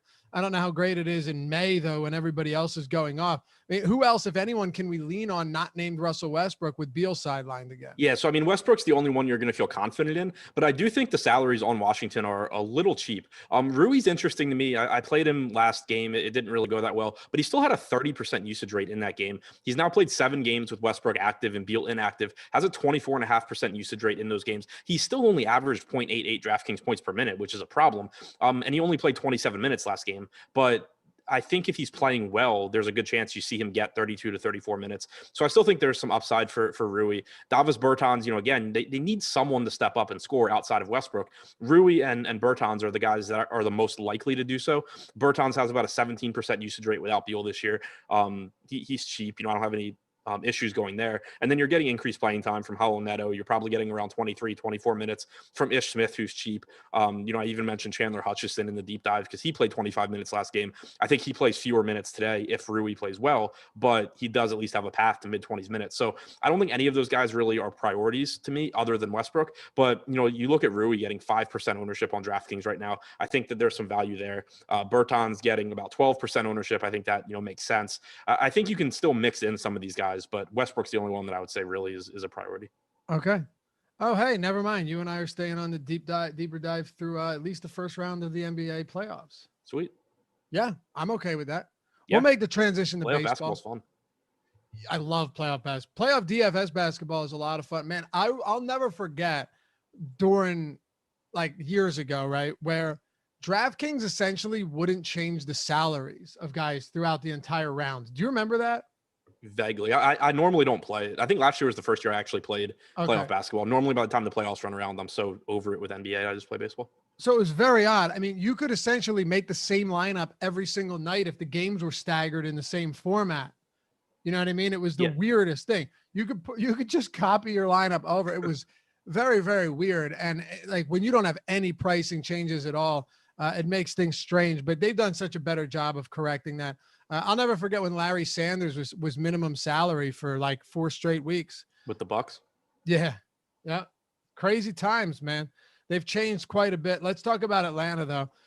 Trae Young coming off a strong game. I know we both, said some good things about him last time. 36, 6 and 9, played 37 minutes. And this is what I want to see, right? Got to the line 13 times.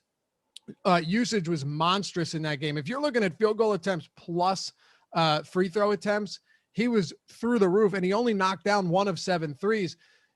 He's an easy points assist double guy, which helps you on DraftKings. He has that blow up potential, and his price on Fanduel, despite not getting these bonuses for 3-pointers and doubles, his price has come down to a point where you have to look at this twice or 3 times before acknowledging that against the Washington Wizards, he's $8,500.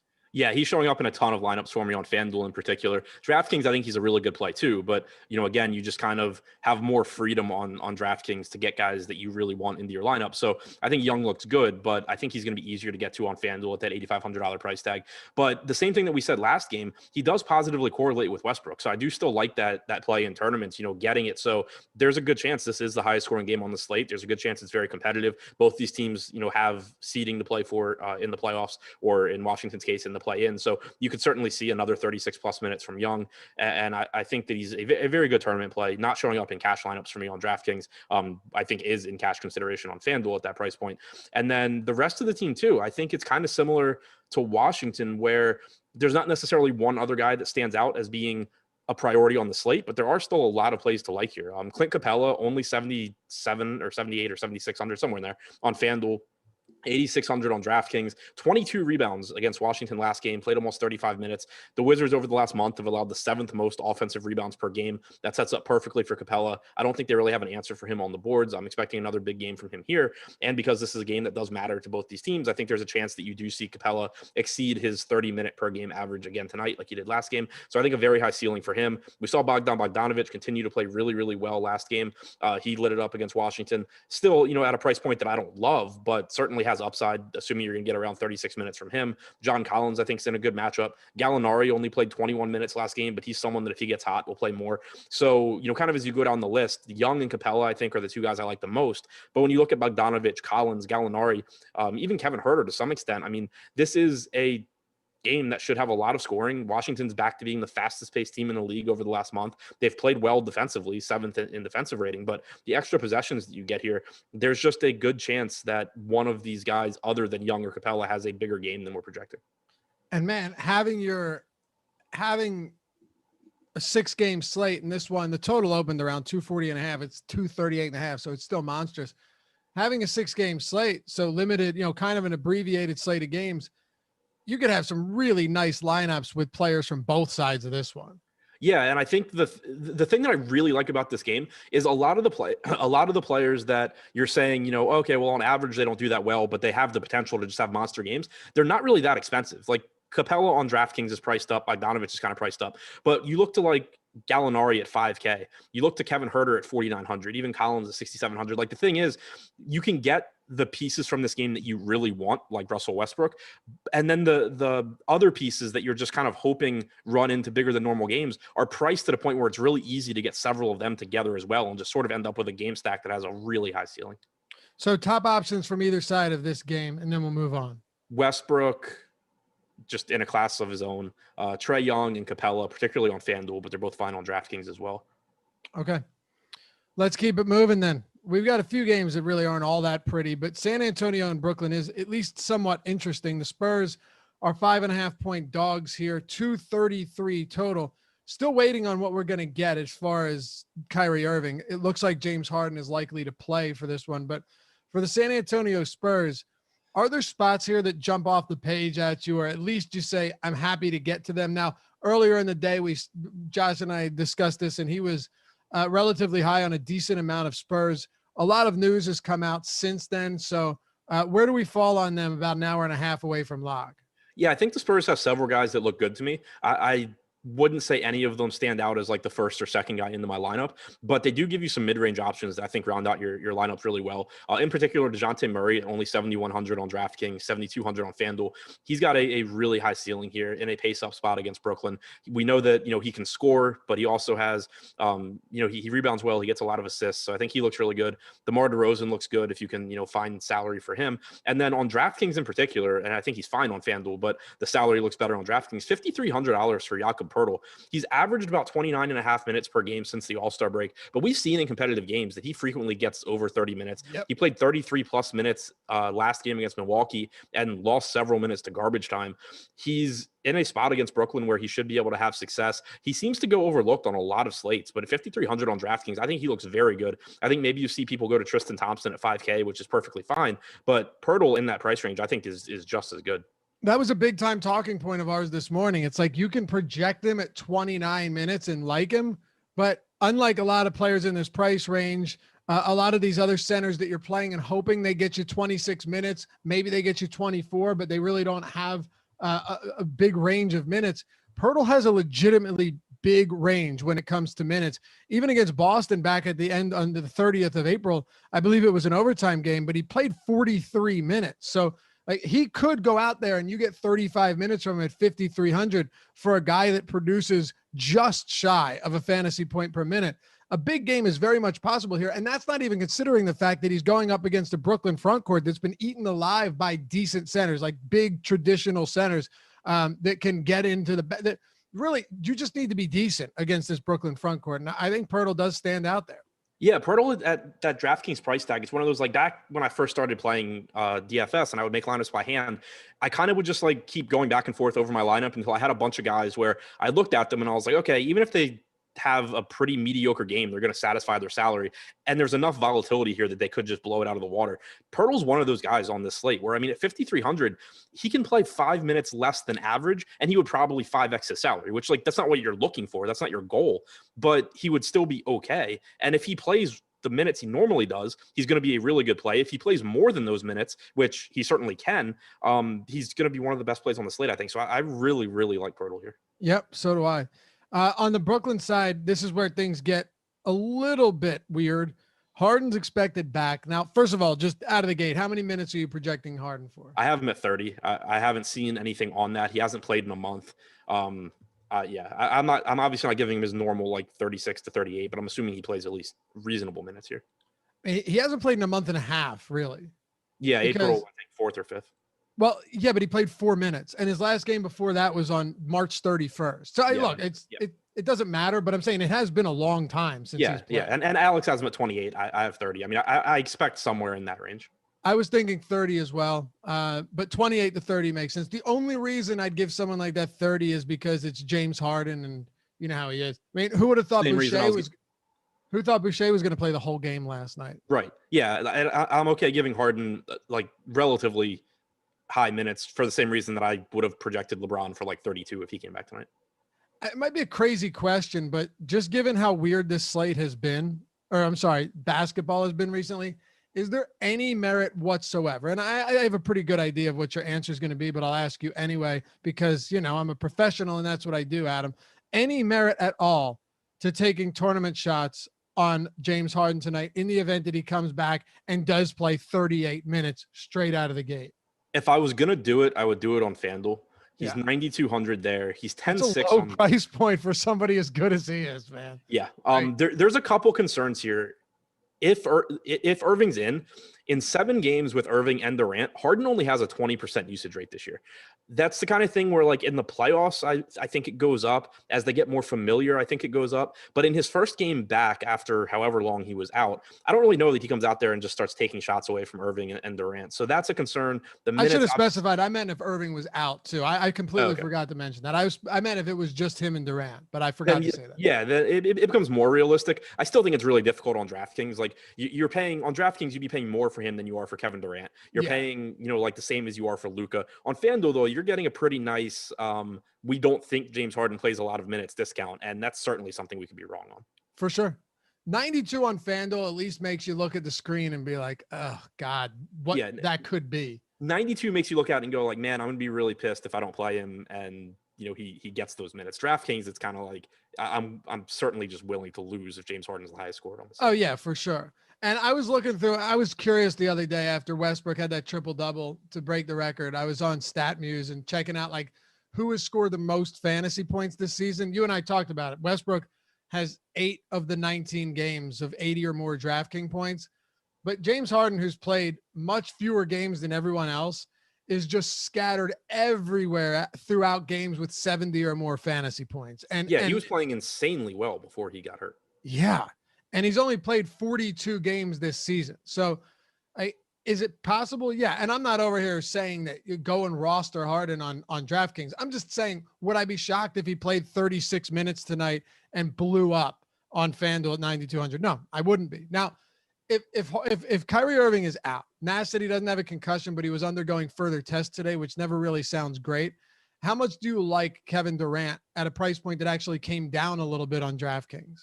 Yeah, I would like Durant a lot if Irving's out, because I think that, again, operating under the assumption that you're getting 28 to 30 minutes from Harden, which may be wrong, but if that's the assumption, that means you're getting 18 to 20 minutes of Irvingless and Hardenless minutes for Kevin Durant if Irving's out. And we've seen Durant, play. He only played 31 minutes yesterday, but prior to that, he'd played at least 36 in 5 straight. He played 40 in 2 or 3 of them. I think he would look really good here. San Antonio, not the most appealing matchup, but certainly not a bad matchup.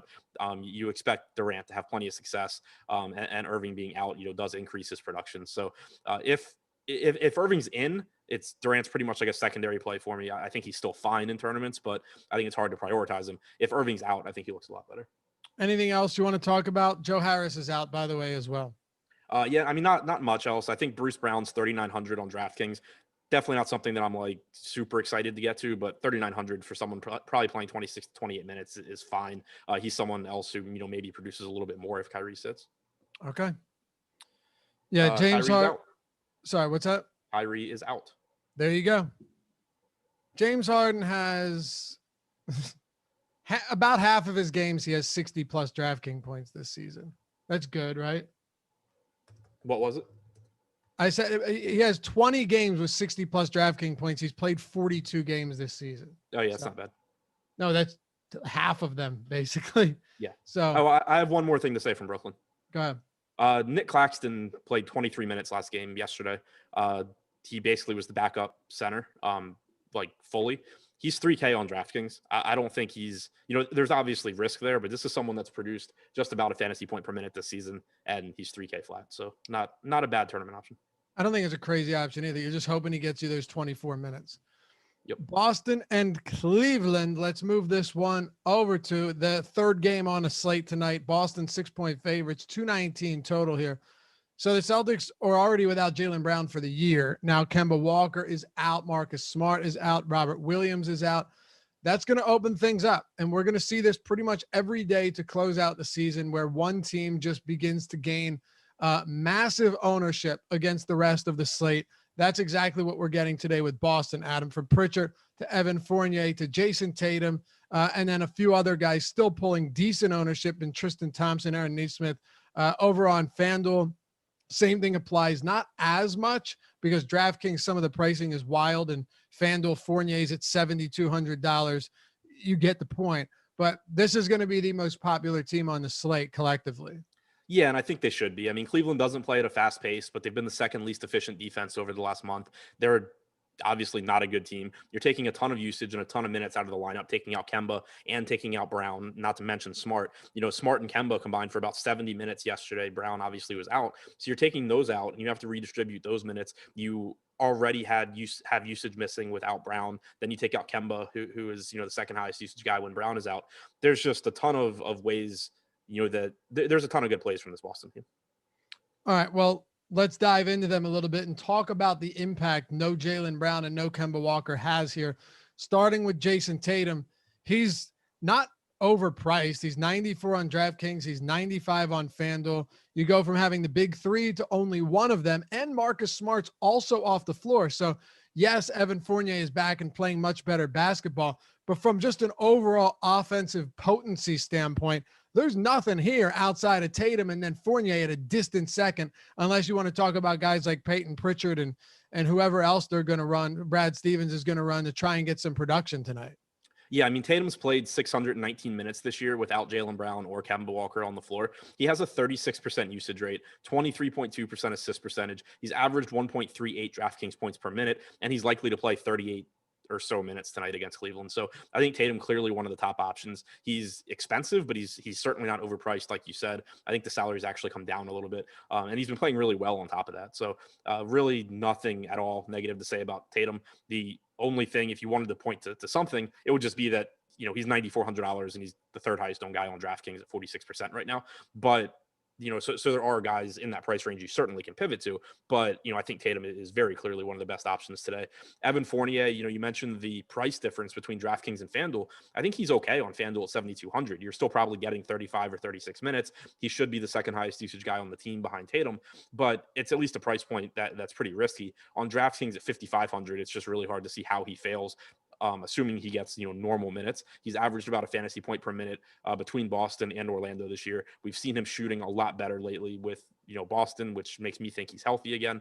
So really, really tough to get away from that. And then there's the rest of this team, and there's other stuff to like here too. Tristan Thompson played about 28 and a half minutes in 3 quarters yesterday. They closed small against Miami, but I think that's a lot less likely to happen today with Smart and Walker being out. And the reason, if you think about what a small closing lineup looks like for Boston, if you take Tristan Thompson out, you assume that, or it means they have to have a minimum 3 of Pritchard, Naismith, Waters, Edwards, Grant Williams, Langford, Ogilvy. Like, why the hell are 3 of those guys going to be on the floor at once, to close a game? It just seems really unlikely. And then you also assume that the Cavs closing center is going to be Jared Allen. So it just makes all the sense in the world for Tristan Thompson to be out there. I think you get 30 plus minutes from him. He's averaged just shy of a fantasy point per minute as a starter this year. So I think Tristan Thompson looks really, really good. Pretty much as good as Tristan Thompson ever can look. Peyton Pritchard, the last time that Smart and Walker were out, he came off the bench. Tremont Waters started. Waters played 24 minutes. Pritchard played 28 and closed the game. Even if he doesn't start, I think it's likely you're getting around 28 minutes or so again from Pritchard. He's got a 19% usage rate with Tatum on and with Walker and Brown off this year. He's averaged about 0.85 DraftKings points per minute, which certainly is good for a minimum salary player. So I think he looks really good. And then there's the question of we don't know who's going to be in the Boston starting lineup yet. That does matter to some degree. I think the thing Anthony right now Davis just got ruled out too. Sorry, Anthony I wanted Davis to throw that. Yeah, Anthony Davis is out along with LeBron James tonight. I'm surprised. I thought the Lakers would try and avoid the play-in game as opposed to playing in it, but you would think so. Normally, I'd say go hit the opposing team, before it goes off the board. But I'm not betting Houston for shit right now, so I'll back off that one. Sorry, I forget where you were at, but go ahead. I was just going to run through the other guys on Boston. So I think Tatum, Fournier, Thompson, Pritchard, regardless of what the starting lineup looks like, those are guys that I'm going to feel good about. The rest of this team, I think it's important to keep in mind basically who the guys that produce well are and who the guys are that would just be soaking up minutes. We've seen Romeo Langford get some spot starts this year. It typically doesn't really matter for DFS. For the season, he's averaged 0.44 DraftKings points per minute. So he's the kind of guy where if he's in the starting lineup, if you're playing 150 lineups, by all means have a little bit. But if you're trying to narrow things down, he's not really someone that you're going to care that much about. Tremont Waters, on the other hand, has averaged a fantasy point per minute. If he starts at minimum salary, he's a viable option because in 24 minutes, he would still be a pretty good play. Grant Williams has averaged 0.62 DraftKings points per minute. Semi Ojeleye at 0.58. So those are guys, again, where if they're in the starting lineup, they're minimum salaries, so they're okay, but they're still not guys that you're going to be excited about. Aaron Naismith has averaged 0.7 DraftKings points per minute. He's another one where if he's in the starting lineup, I actually would be looking to get him into lineup. So I think really it's starting or not, I like Pritchard. If Naismith starts, I like Naismith. If Waters starts, I like Waters. If Langford or Edwards or Grant Williams or Semi Ojeleye start, I don't really care all that much. Do you think there is any merit to getting more Naismith than Peyton Pritchard? Like, just from an overall insane ownership discrepancy. Yeah, for ownership, I think it's fine. Again, like in cash, I'd go to Pritchard. In tournaments, if I'm already contrarian, I'd go to Pritchard. But you are getting, 60% ownership on DraftKings to Pritchard, only 16.5% to Naismith. So, I think it's certainly a spot where it's not like it's going to be shocking if, Naismith has the better game. But I think on average, it's going to be Pritchard. I feel like there's this infatuation in YouTube chat when it comes to Aaron Naismith. I see it all the time, even when the whole Boston team is healthy. It's like, hey, what about Naismith? So I think he has like a game a month where he does well. Yeah, sure. It's possible. And if it's going to happen, it could definitely happen tonight. Last question on this one, Adam, before we talk Cleveland.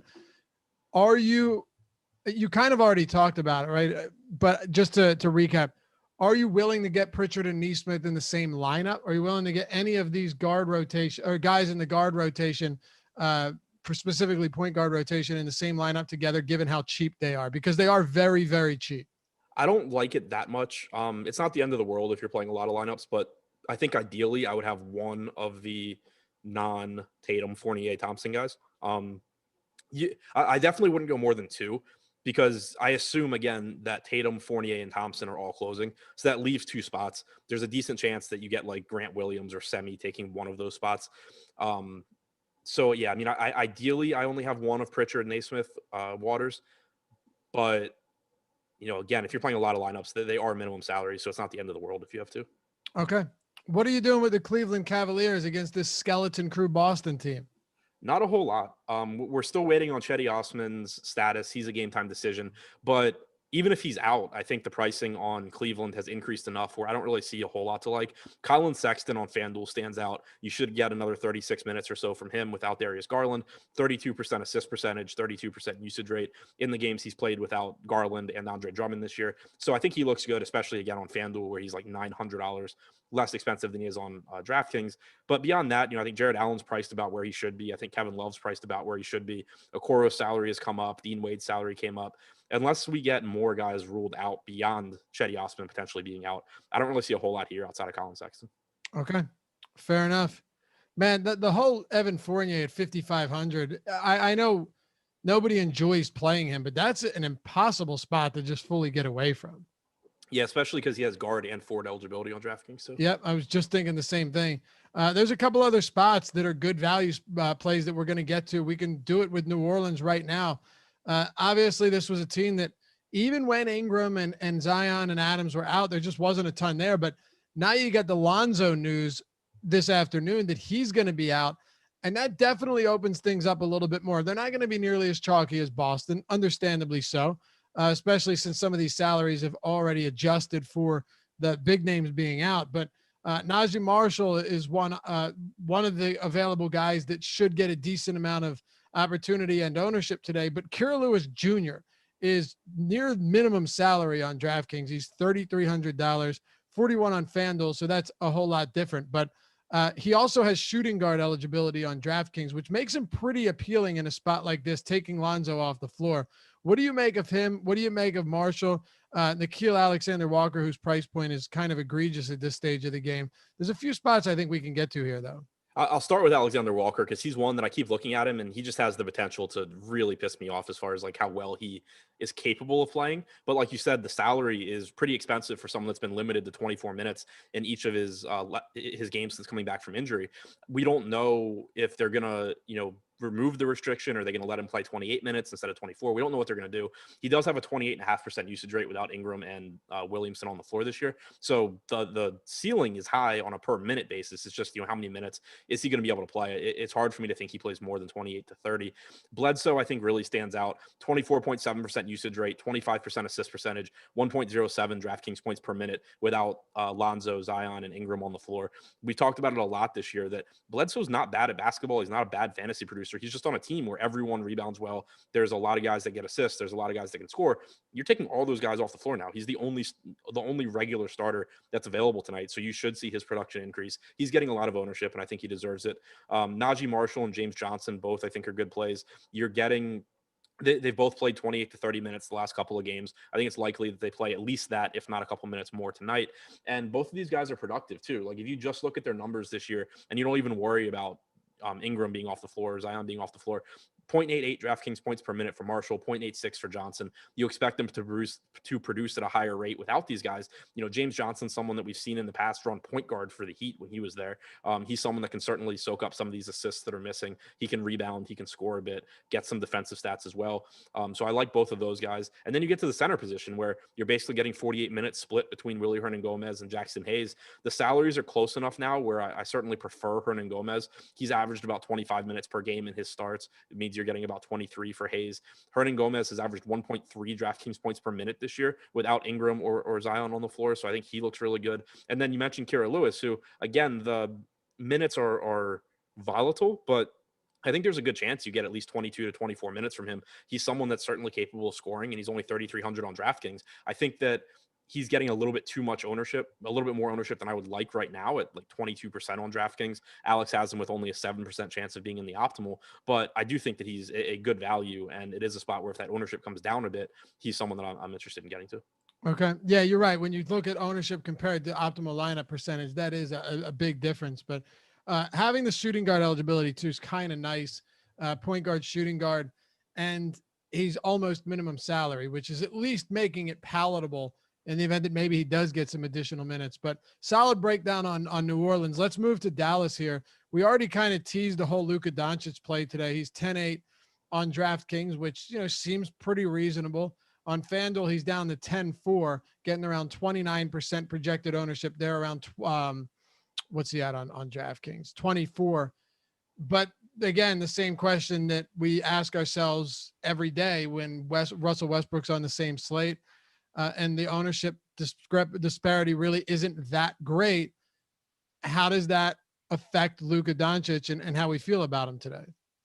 Yeah, I mean, I think Luka looks great. It's a good matchup here. The Pels are top 10 in pace over the last month. They're top 10 in defensive rating as well, but that's just something that I think is very difficult to maintain when you're missing 4 of your 5 normal starters.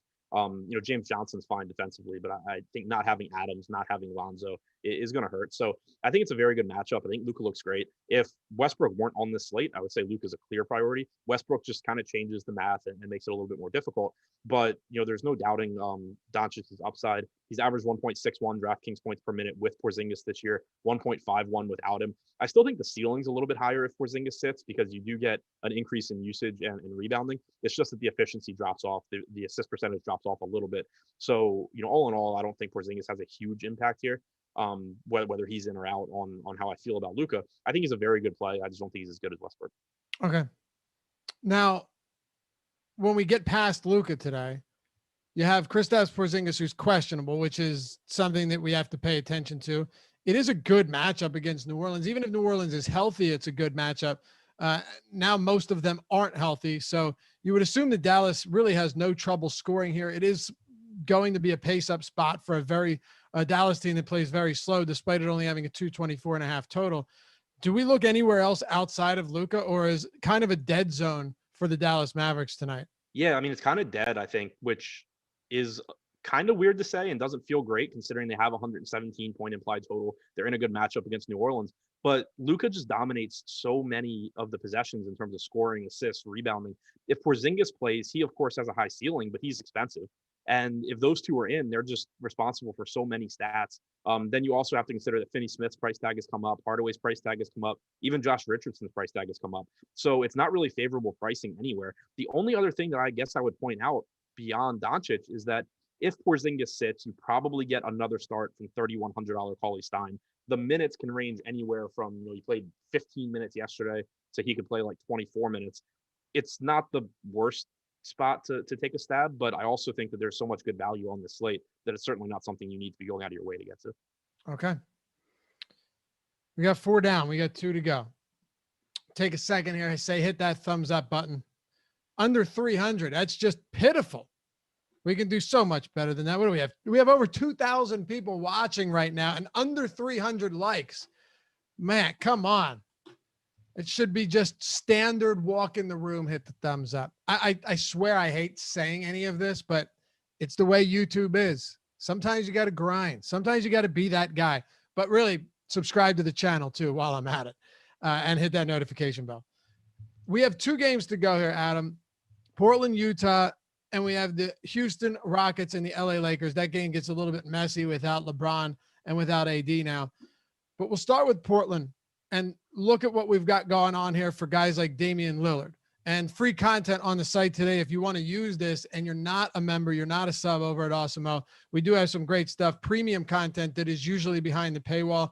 The NBA Big Board, MLB ownership rankings for those of you playing MLB DFS tonight, PGA golfer rankings with another tournament coming up tomorrow, and NHL player projections, all of those free over at awesemo.com. So, well, check that out and go to awesemo.com/join if you want to see everything else we have to offer, from ownership, player projections, top stack tool, boom bust tool, the optimal lineup percentage, lineup builder, all of these tools built by the #1 ranked DFS player, Alex Baker. So, we can confidently talk about them for a reason. Not only were they built by him, but used by him every single day of the week. And of course, the Fantasy Cruncher add-on, which has been so huge for so many people. So you want the free content, you want to check out the free tools that we put in front of paywall every day. Awesome. Otherwise, you want to see what else we have, whether it's a weekly for less than $4 a week, all access weekly, go the full year, one sport, all sports, doesn't matter what it is. We got something for everyone, no matter how serious you are and what your budget is. We also have a premium Slack chat with a great community and office hours where a lot of the pros from Awesemo are answering your questions throughout the day and helping you improve your game. So, across the board, we got content, tools, articles, everything for anybody. And no doubt you'll improve your game coming over to Awesemo. If you have any questions, hit me up on Twitter. You can DM me. I'd be happy to give you a hand. What are you doing with the Blazers today? Not a whole lot. It's on one hand, it's appealing because this game has like a 1.5 point spread. It's got, a healthy total as well. Right now it's at 234 points with a 1 point spread. So that's appealing. Portland does still have stuff to play for. They are currently the 5 seed, tied with Dallas. Only a game up though on the Lakers, so they're still at risk of ending up in the play-in game depending how the rest of the season plays out. And then that makes it likely you're getting a lot of minutes from Damian Lillard and McCollum. The issue I kind of run into is the pricing. It's hard for me to pay $500 more for Damian Lillard than Trae Young, for example. It's hard for me to pay $200 or $300 less for Lillard than for Kevin Durant now that we know Irving is out. Lillard, McCollum, even Nurkic, I think, are all guys where they certainly are capable of having big games. I think they play a lot of minutes tonight. They're good. They're pretty good contrarian plays in tournaments. Like, you have a chalkier lineup, putting those guys in because that they, any one of them can really go off.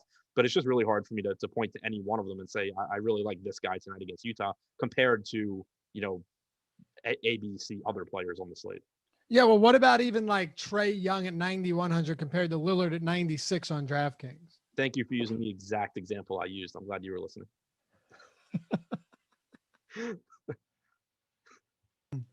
So I'm assuming you went Trae Young in that example. Yes, I did. Okay, sorry.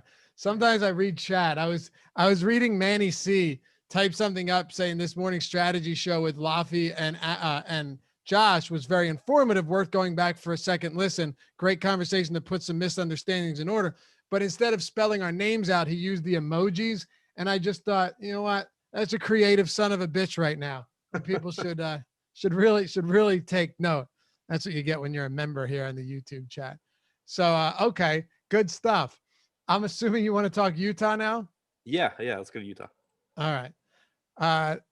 I'm just, covering all our bases. You get it. Utah Jazz. The Jordan Clarkson experience continues on today. He's actually getting some interest and had a huge game the other night. Continues to play on the bench, 41 points But 54 fantasy points. It's kind of what you get. You need the big you need the big actual points from Jordan Clarkson to get you there. Is he in the cards for you tonight? Like, can you go back to Clarkson and just hope he explodes again off the bench? I think he's a good play. I wouldn't say he's a great play, but he's definitely, there's kind of like that range of shooting guards where on DraftKings, Sexton's more expensive, but on Fanduel, he's in there. But then you have Clarkson, you have McCollum. I think that Clarkson's a good play. I mean, he's got a 31.7% usage rate in the games that Mitchell and Conley have been out. He shot the ball 33 times against Golden State last game. Portland, not the fastest paced team, but they also don't defend particularly well. The concern is just, that he is still scoring dependent. Like you just said, he scored 54.5 DraftKings points with 41 actual points. You need him to be scoring a lot of points, but he's going to take the shots, and he has a higher usage rate than most guys priced around him. So his ceiling is a little bit higher, I think. It's just, if he got peripherals, he would be 9K instead of 7,500. So I think he's priced more or less where he should be, probably a little bit underpriced given the scoring upside.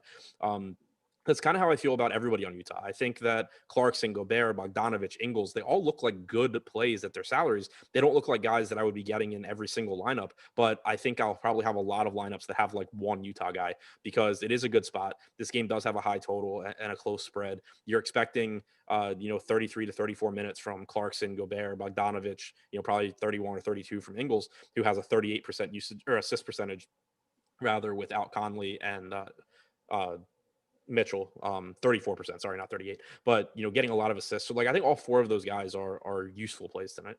Okay. Top options from this game. I know it's kind of difficult, but would you, I don't think there's any priorities, but is there anybody that you'd put in there that you feel pretty decent about on either side? I would say just the main four guys from Utah are my four favorite plays here. Okay. Yeah. Ingles really was disappointing last game, but the price kind of keeps coming down, which if he gets the minutes and the assist opportunities, there could be a decent game in there somewhere. It's a 6-game slate though. And normally you wouldn't have as many, you wouldn't think you'd have a ton of options, but this slate being so late in the season, like you're not forced really to go to anyone from a team that you're not huge on. You're going to get some if you're playing 150 lineups, of course, but if you're playing 3 or 4 lineups, you don't have to get really, really like you can kind of do what you're looking to do. Yeah, I mean, even just looking at the ownership projections on DraftKings, like there's, a few guys getting a ton at the top, Pritchard, Fournier, Tatum, Westbrook, but then every other player on the slate right now is projected for 28% ownership or less. And that's just a result of there being so many good plays tonight. And so, what you're saying, and it's something that in general you want to pay attention to is field size too. When you have to beat 23,000 people, there's more reason to be looking to that, 1 or 2% owned guy and hoping that he does well. But especially in NBA and at this point of the season in NBA, normally low-owned guys are low-owned for a reason. And so the chances of them doing well just aren't really that good. And so it is something to be aware of. Like when you're playing smaller field tournaments, if you're playing a tournament that has 200 people and you have someone 10% owned, that's only 20 people that you're competing with that have him if he does well. Like you don't need to be going too crazy there. Yeah, no, good point. And it's something like the strategy plays so heavily into all of this.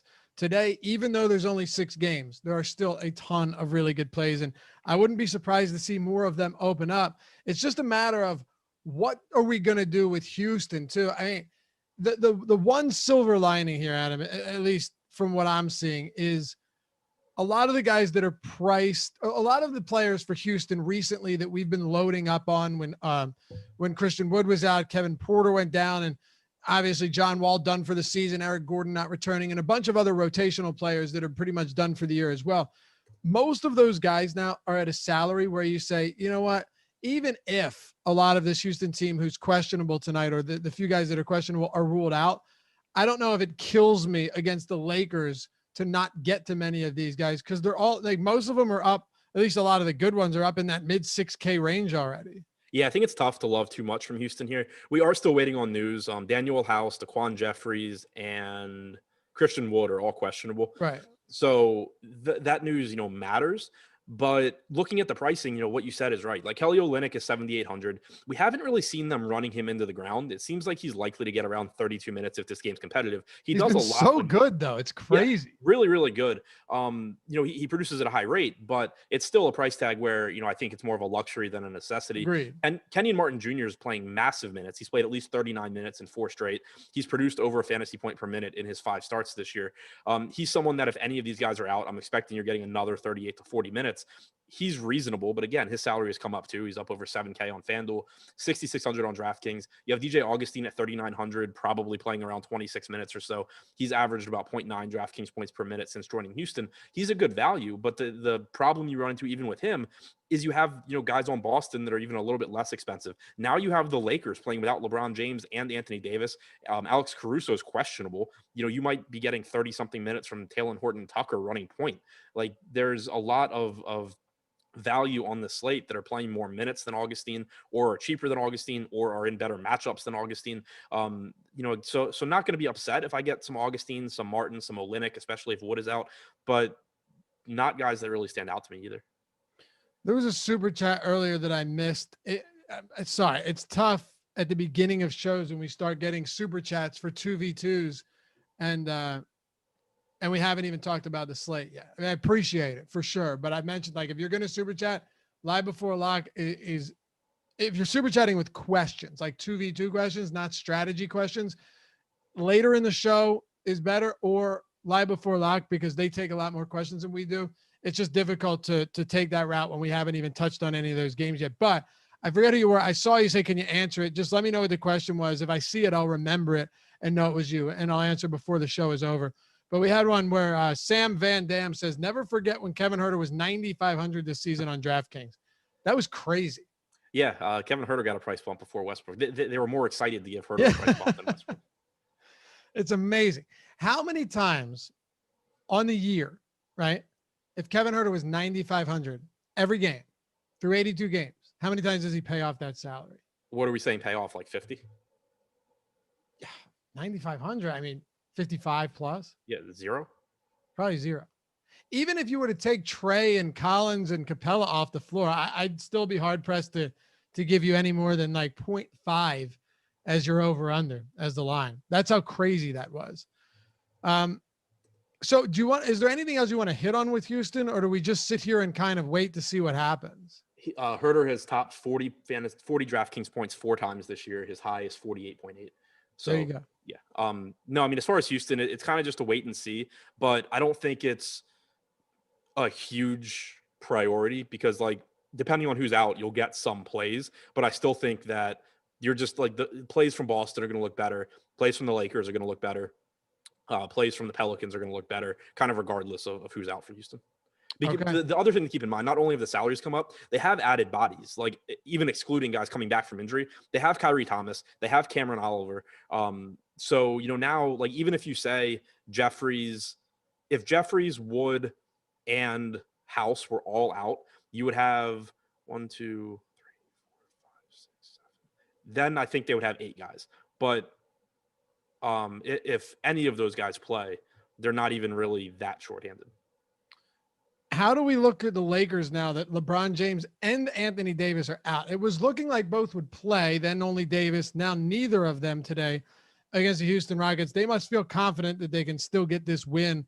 Dennis Schroeder's out as well. So now and Alex Caruso, I'm assuming that he doesn't play, but I don't know. So are we going to Kyle Kuzma today against the Rockets?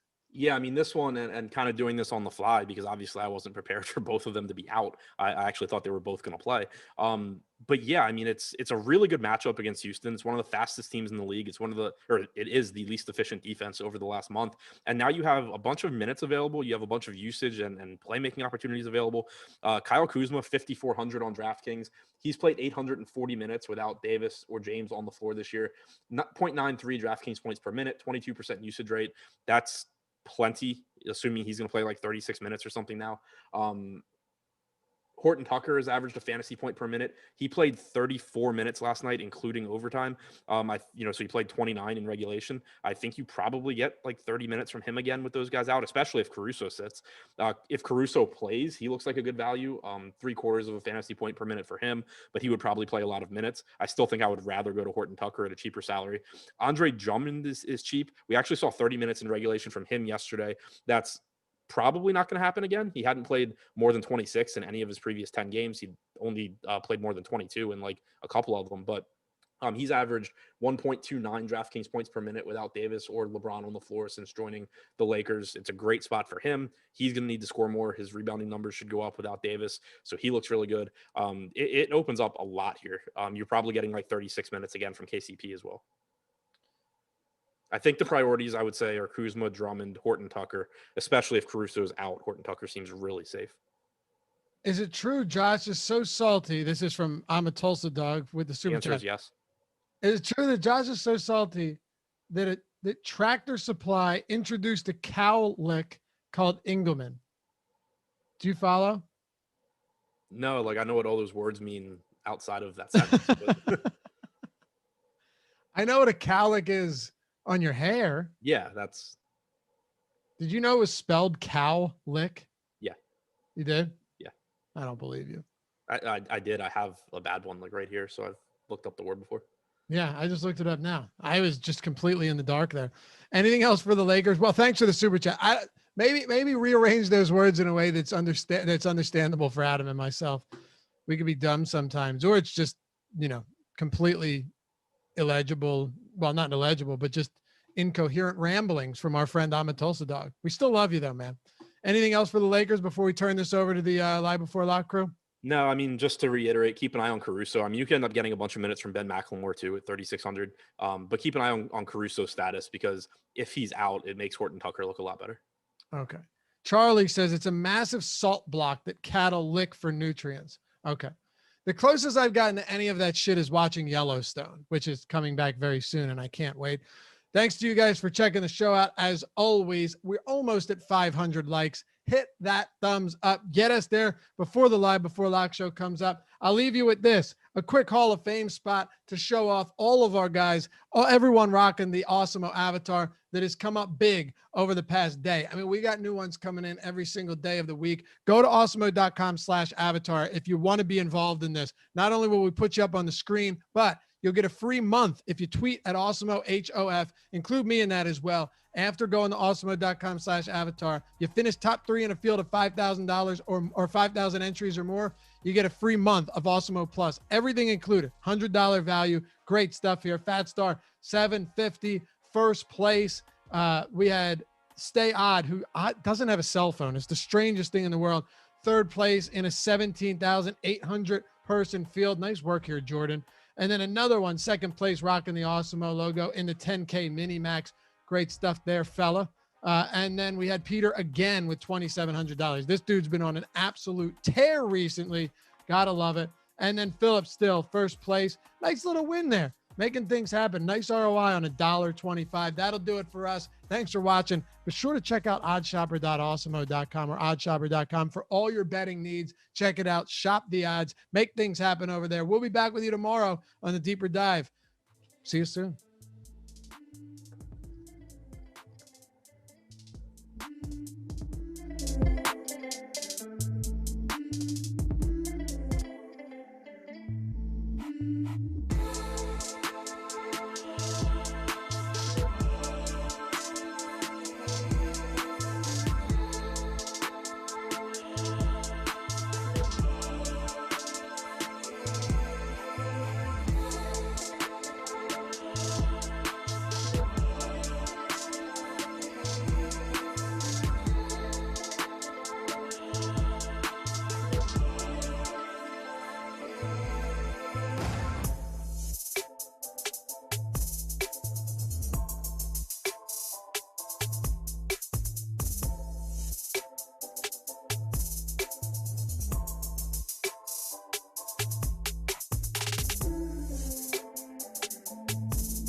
And we are live. Welcome to NBA Live Before Lock. It is Wednesday, May 12th. I am Josh Engleman. I am joined by Greg Ehrenberg, and we are brought to you by OddsShopper. We are coming down the home stretch of the NBA season. I believe this will be my final NBA Live Before Lock of the regular season. So I think that we should go out in style with a W. I don't know about you. Greg, are you playing on Fanduel or Draftkings tonight? Only DraftKings today. I've kind of been alternating a little heavier on DraftKings as of late, although I played all my most of my baseball action on FanDuel earlier. But I've said this a few times, it is so hard to do live before lock and play on both sites at this point of the season. I mean, just so much stuff happens, although I feel like we have most of the pertinent injury news now, but I mean, that's always subject to change. Houston could be interesting, and that could just be a total tire fire. Who knows? I don't expect Lakers are important. Yeah, I mean, but I don't expect to get the Houston news before lock anyway. And it's easy enough to just update that stuff after the fact. But just when there's a bunch of news we're expecting for like the 7 o'clock games right at lock, that's where it gets tricky. Okay, so that I agree with. And it's good that you're playing on DraftKings because what I said is true. We can both be winners here tonight. We can both be at the top of a tournament. And that's what I would love to see. 557 likes. 2,234 people in here. I think we can make that number go a little bit higher. I'm going to pander a bit. Please hit that like button. It helps us out a ton. And I like seeing the number climb. Subscribe to the channel, hit the notification bell so you know when everything goes live. Because if you subscribe, the channel grows. And when the channel grows, we can bring you even more content. And I think that we already bring about a ton of it. Around a ton, we'll say. So I actually like this slate, but it is pretty gross right now. I'm curious to get your thoughts. So let's start on the guard side. Where are you looking at guard? Are you a Luka over Russ guy? How do you feel about Trae? What are you doing with Dame? Now that we have guys like Talen Horton-Tucker available, how do you feel about that value? It's a wild one today. Yeah, I'm a Russ guy. I've been a Russ guy for a little while now. Even last slate, where he was pretty popular to me, I was just like, just play 100% Russell Westbrook. That's kind of the stance that I've been taking lately. I'm not at 100% tonight with the price up a little bit on DraftKings, but still, like the price still isn't high enough given the recent production we see from 12,400. Kudos to DraftKings to not making him a complete free square by leaving me like 10-9 or 11,000 like they've done in previous slates. But I mean, with the amount of value we have on the slate now, raw points matter more than points per dollar. So I mean, you could talk me into thinking that Luka's a better points per dollar play than Russell Westbrook, but I don't even think it matters when we have so many guys for cheap to roster. And I think Russell Westbrook is about as lock as it gets to score 60 plus fantasy points. Yeah, I thought it was pretty crazy. Like, I love Trae Young today at 8,500 on FanDuel. I like Luka quite a bit. I like Dame. I like DeJounte Murray. There's a lot to like to me at the point guard spot. And I'm still getting to an absolute ton of Russ at 12,600 because value is pretty easy to find and paying up for him doesn't appear to be all that difficult. No, not at all. And have you looked at what the sportsbook props are for him today? When I saw his points or his rebounds plus assists prop and then looked back at my sheet, I was like, oh, I guess I need to bump that up by like 6 whole rebounds and assists. I wasn't even in the ballpark and I was still getting him then. Now it's been firmed up pretty good. Yeah, his props are nuts. Yeah, I have him projected. I mean, he's projected for, it was 13 and a half rebounds and 14 and a half assists. I have him under that number. So I considered like, all right, so whatever I'm limited to in prop bets. I was like, but I think that is still a number I felt to bet on it. But then I looked at his recent game logs and I was like, I can't do it. It's just so nuts, his counting stats. If we're being technical, like I have unders on both of those. Like I got them at basically 12 and 12, 12 and a half and 12 and a half, somewhere in that neighborhood. And that still makes him fantastic in DFS, but the props become difficult because he could just as easily have 10 assists and 22 rebounds or something. Those numbers can go anywhere. It's terrifying. Yeah, in the last 4 games, 21 assists, 15, 17, 17, 24 last 5 games, and then rebounds 21, 12, 17, 19, and 13. Oh, dude's nuts. What else do you want to do at guard? So beyond Russell Westbrook, the other pay up options, like I have Luka, Trae Young mixed in, but when I have such a high priority on rostering Westbrook, it kind of makes it a little bit difficult for me to get to those guys because even though there is a lot of value on the slate, a lot of the value is at guard at this point. And those are a lot of guys that I'm trying to work in. I'm going to look really quick to see some of the latest ownership updates. And okay, so here's somebody that I am overweight to the field on by about 2.5x on DraftKings. Mike James. So Mike James, the flat min at DraftKings today. I have no clue what to expect from Brooklyn's rotation today, like zero clue at all, because they're holding Kyrie out, obviously. Mike James actually played legitimately well for them. Tail end of a back-to-back. I don't know if Kevin Durant's going to play his full minutes. James Harden, no clue what to make of him his first game back. So just given what we've overall seen from Mike James as a points per minute fantasy producer, at the flat minimum on DraftKings and somebody who's only picking up single-digit ownership, I think that he's somebody who's a pretty good pivot off of the chalky value plays. So far this year, Mike James, 16.6 minutes per game, 15.25 DraftKings points.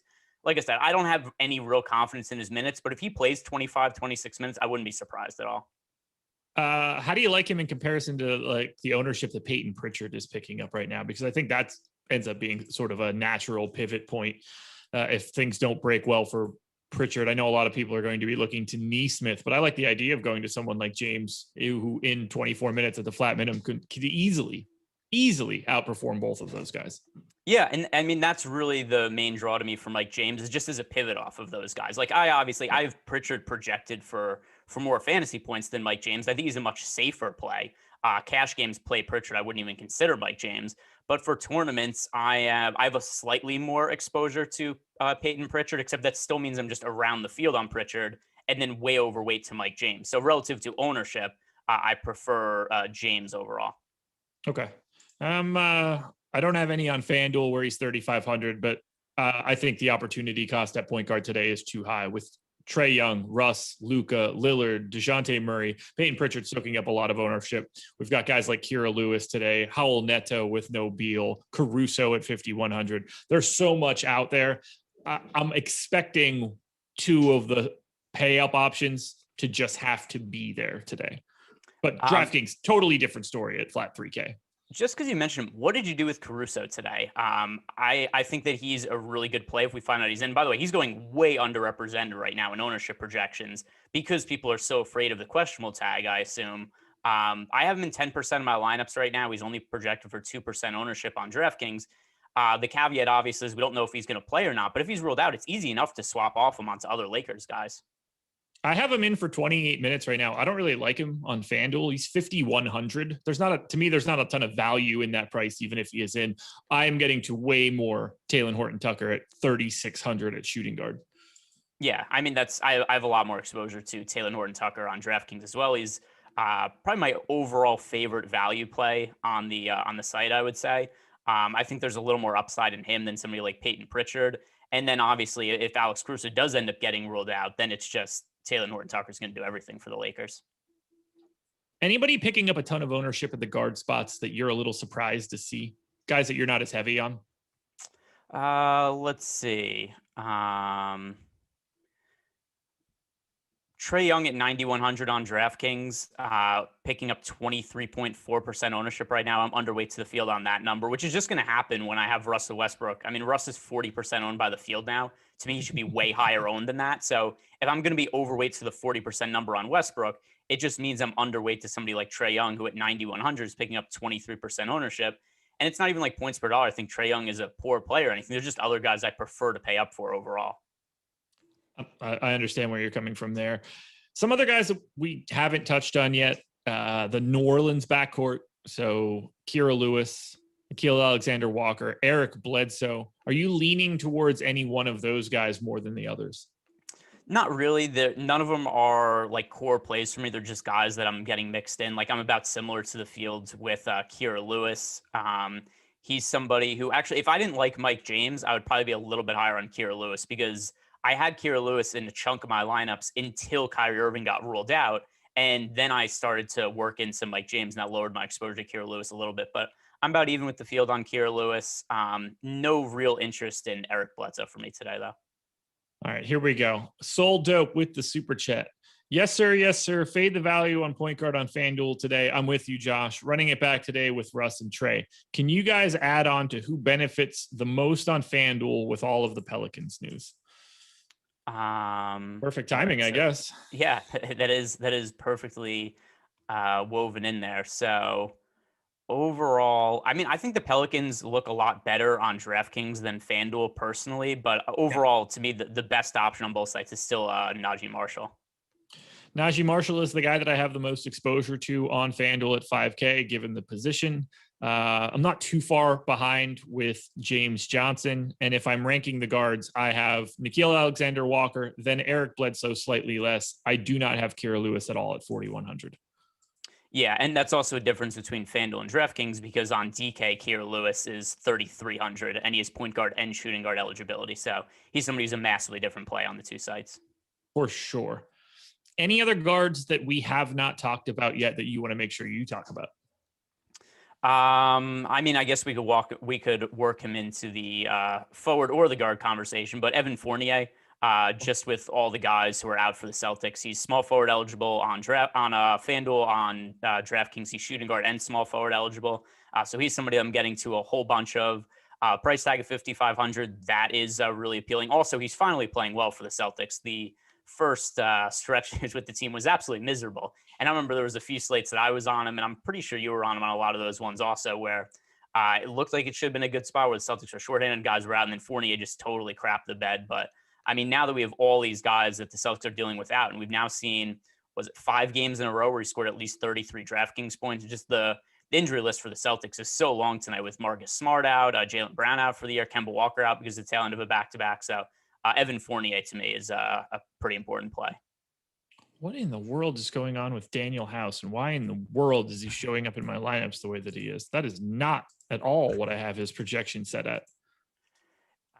So while you're on that, I mean, the Houston Rockets, I don't know what to make of this team either, but I don't really think it matters all that much now, especially because I have so much exposure to the Lakers that if Houston Rockets value ends up opening up, we currently have Christian Wood, DeQuan Jeffries, and Daniel House all listed as questionable.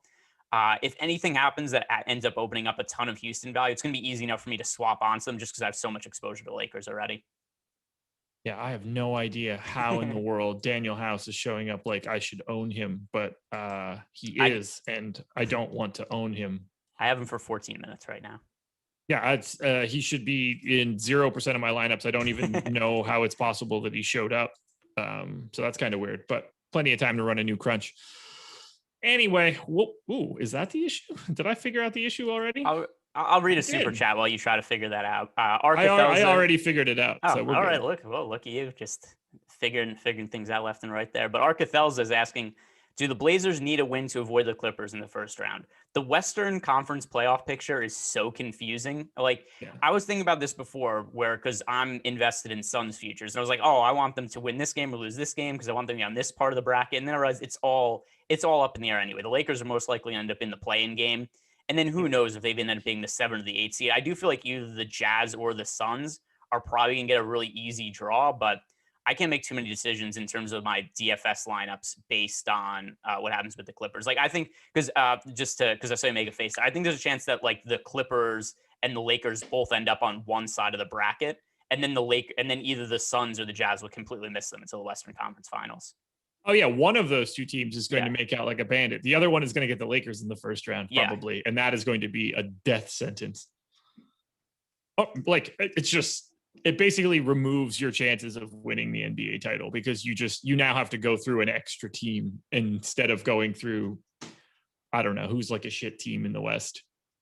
Nobody really, but yeah, I mean, I guess we could say if the Warriors are the 8 seed, I think that would be but if Steph Curry goes nuclear and scores 40 points every game, then Spurs. Well, the Spurs, I highly doubt are making it. But I mean, to that point too, that's one of the reasons I like the Sixers is just because they don't have to play the Nets or the Bucks until the Eastern Conference Finals. It's going to be truly, truly wild to see how this all plays out over the next 4 days or 5 days or however many days it is until Sunday is over. I can't even count anymore. So by the way, Arkathelza, he did put a follow-up in where he's saying it's because he wants to play Dame. So if you want to play Dame because you like him, not because of where the Blazers are in the playoff picture. I personally don't really like Lillard that much for this slate. On DraftKings, he's 9,600. He's playing in Utah. Utah also a team that's trying to win right now.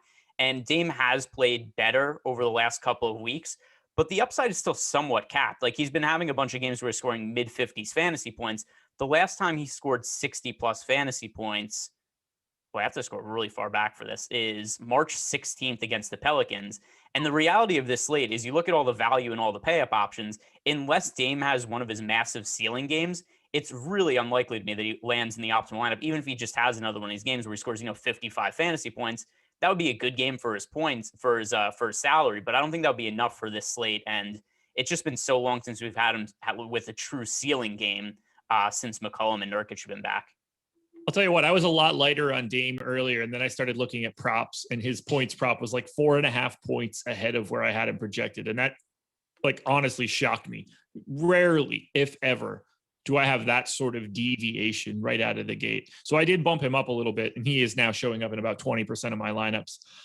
Opposite Texo with the super chat. You're kind of jumping the gun here. We would have got to this, but favorite centers on DK and Fanduel, if Josh wants to chime in. Drummond is the guy I'm getting to the most on Fanduel right now, but feel free to tackle it from a DK perspective. Drummond and not even close. Something that does make me feel pretty good about Drummond is all the minutes that he played last game. He got, was it 35 minutes? I'm pretty sure was the amount of time that he played last game. I don't have him. I didn't give him anywhere close to 35 minutes for tonight. He played 35 and a half minutes against the Knicks. It was an overtime game, but even so, even if he was to play 30, I have very little doubt that he would just crush in this matchup. I didn't give him 30. I gave him 26 minutes, and that still makes him the best center play on the slate by a pretty wide margin. He has the upside to play over that minutes pretty easy. I gave him 25, and again, he is showing up as my most exposed center. I do feel at least a little bit nervous. I don't know if he's going to have the right partner for this, but this does strike me as a spot where Montrezl Harrell could see more run because they need offense. They're just hemorrhaging guys that are actually good on the offensive side of the ball. So my first thought was, maybe that ends up being Harrell and he falls into some extra run because Marc Gasol doesn't really need to be out there against Houston. That just doesn't seem like the best allocation of resources for Marc Gasol. But at the same time, I don't know if Harrell has a very natural pick and roll partner when all of the talented guys aren't playing today. So, I mean, I think Gasol is the best center on the Lakers, and I think ideally they should be starting him in the playoffs. And I think there's been a bunch of games where Drummond has sucked lately, and the tide has turned when Gasol has come in. And to me, I just think he fits better alongside Anthony Davis and LeBron James with his ability to, number one, defend better than Andre Drummond can, then also his ability to pass and space the floor in a way that Drummond can't. But I think that you just kind of read the tea leaves of stuff that LeBron has said about Andre Drummond and just kind of the way the Lakers have forced him into minutes. And I think ideally they would want Drummond to be their guy in the playoffs. So this is a game against Houston where if I'm just trying to play into a narrative a little bit, this is kind of like a get right spot for Andre Drummond where it's like, hey, he played well last game against the Knicks. This is a cake matchup about as easy as it can. He's playing against the skeleton of what's left of the Houston Rockets. Like, look at who he's going up against. And I kind of assume that Christian Wood isn't going to play, although Christian Wood isn't exactly a good defender anyway. But wait, he's going to be going up against like Kelly Olynyk, and then they have like Kenyon Martin Jr. playing backup center minutes on that team also. Like he could pull down a ton of rebounds in this spot. We just got a little bit of news, nothing that I don't think we were expecting. Okay, why is that uploading 22.7? That's just not correct. Anyway, I'll cross that bridge. Kevin Durant will play on the second leg of a back-to-back. James Harden will also play, and he will be on a minutes limit. That would be a minutes limit that I do not believe we have been given. Are you saying Harden's on a minutes limit or Durant? Or both? Harden. Okay. Yeah, that doesn't surprise me at all. And so as for Harden and his minutes limit, it doesn't matter because I'm not rostering him anyway. It matters in terms of the value plays on the Nets, though, right? Because if we give Harden 28 minutes, that massively impacts the amount of playing time I'd expect somebody like Mike James to get and what his usage would be. But what I'm kind of leaning on is, don't forget, Kevin Durant also had a very similar hamstring injury where he missed an extended period of time. I'm not even convinced that Harden is going to start tonight. And the first game back that Durant played after a long layoff, he only got 19 minutes. And he missed about 2 months. So I don't think that the minutes workload is going to be significantly different for Harden than what Durant got in his first game back. I think there is I don't want to go to 0, but I'll say 1. I think there's a 1% chance that James Harden doesn't start. Oh, I think it's higher than that. I think it's a lot higher than 1%. No chance that he warms up and sits back down on the bench. We're talking about a guy that only starts. There's no way he's not starting. But they did the exact same thing with Durant. They had Durant came off the bench. He rode on the exercise bike for the first quarter, checked in the second quarter. Harden starting. I'm not saying that out loud because that is news. I'm saying that out loud because that is my opinion. Yeah. So, I mean, I think he's more likely to start than not, but I don't think it's like a lock it in. James Harden's definitely starting. I'm not looking at it as any other direction other than he is starting. I also find him totally meaningless, whether he's starting or not. Well, here's why I don't think it's meaningless. If he comes off the bench, then wouldn't you just expect he plays the Durant role from when he first came back, and then you're looking at like 18 to 22 minutes for Harden? I mean, I don't really have him at many minutes, whether he starts or not. Okay. Because it would impact guys like it would impact Mike James for me. It would impact Durant also. I don't have a lot of exposure to Durant. I have less exposure in the field, but if Harden comes off the bench, then I have to expect that Durant's going to see a little more usage. My assumption is that doesn't matter at all. Who the hell else is going to get the usage for Brooklyn? Like these two are the guys that are going to be getting 30+% usage if they want it, whether they're playing on the floor at the same time, whether they're staggered. I don't think it matters.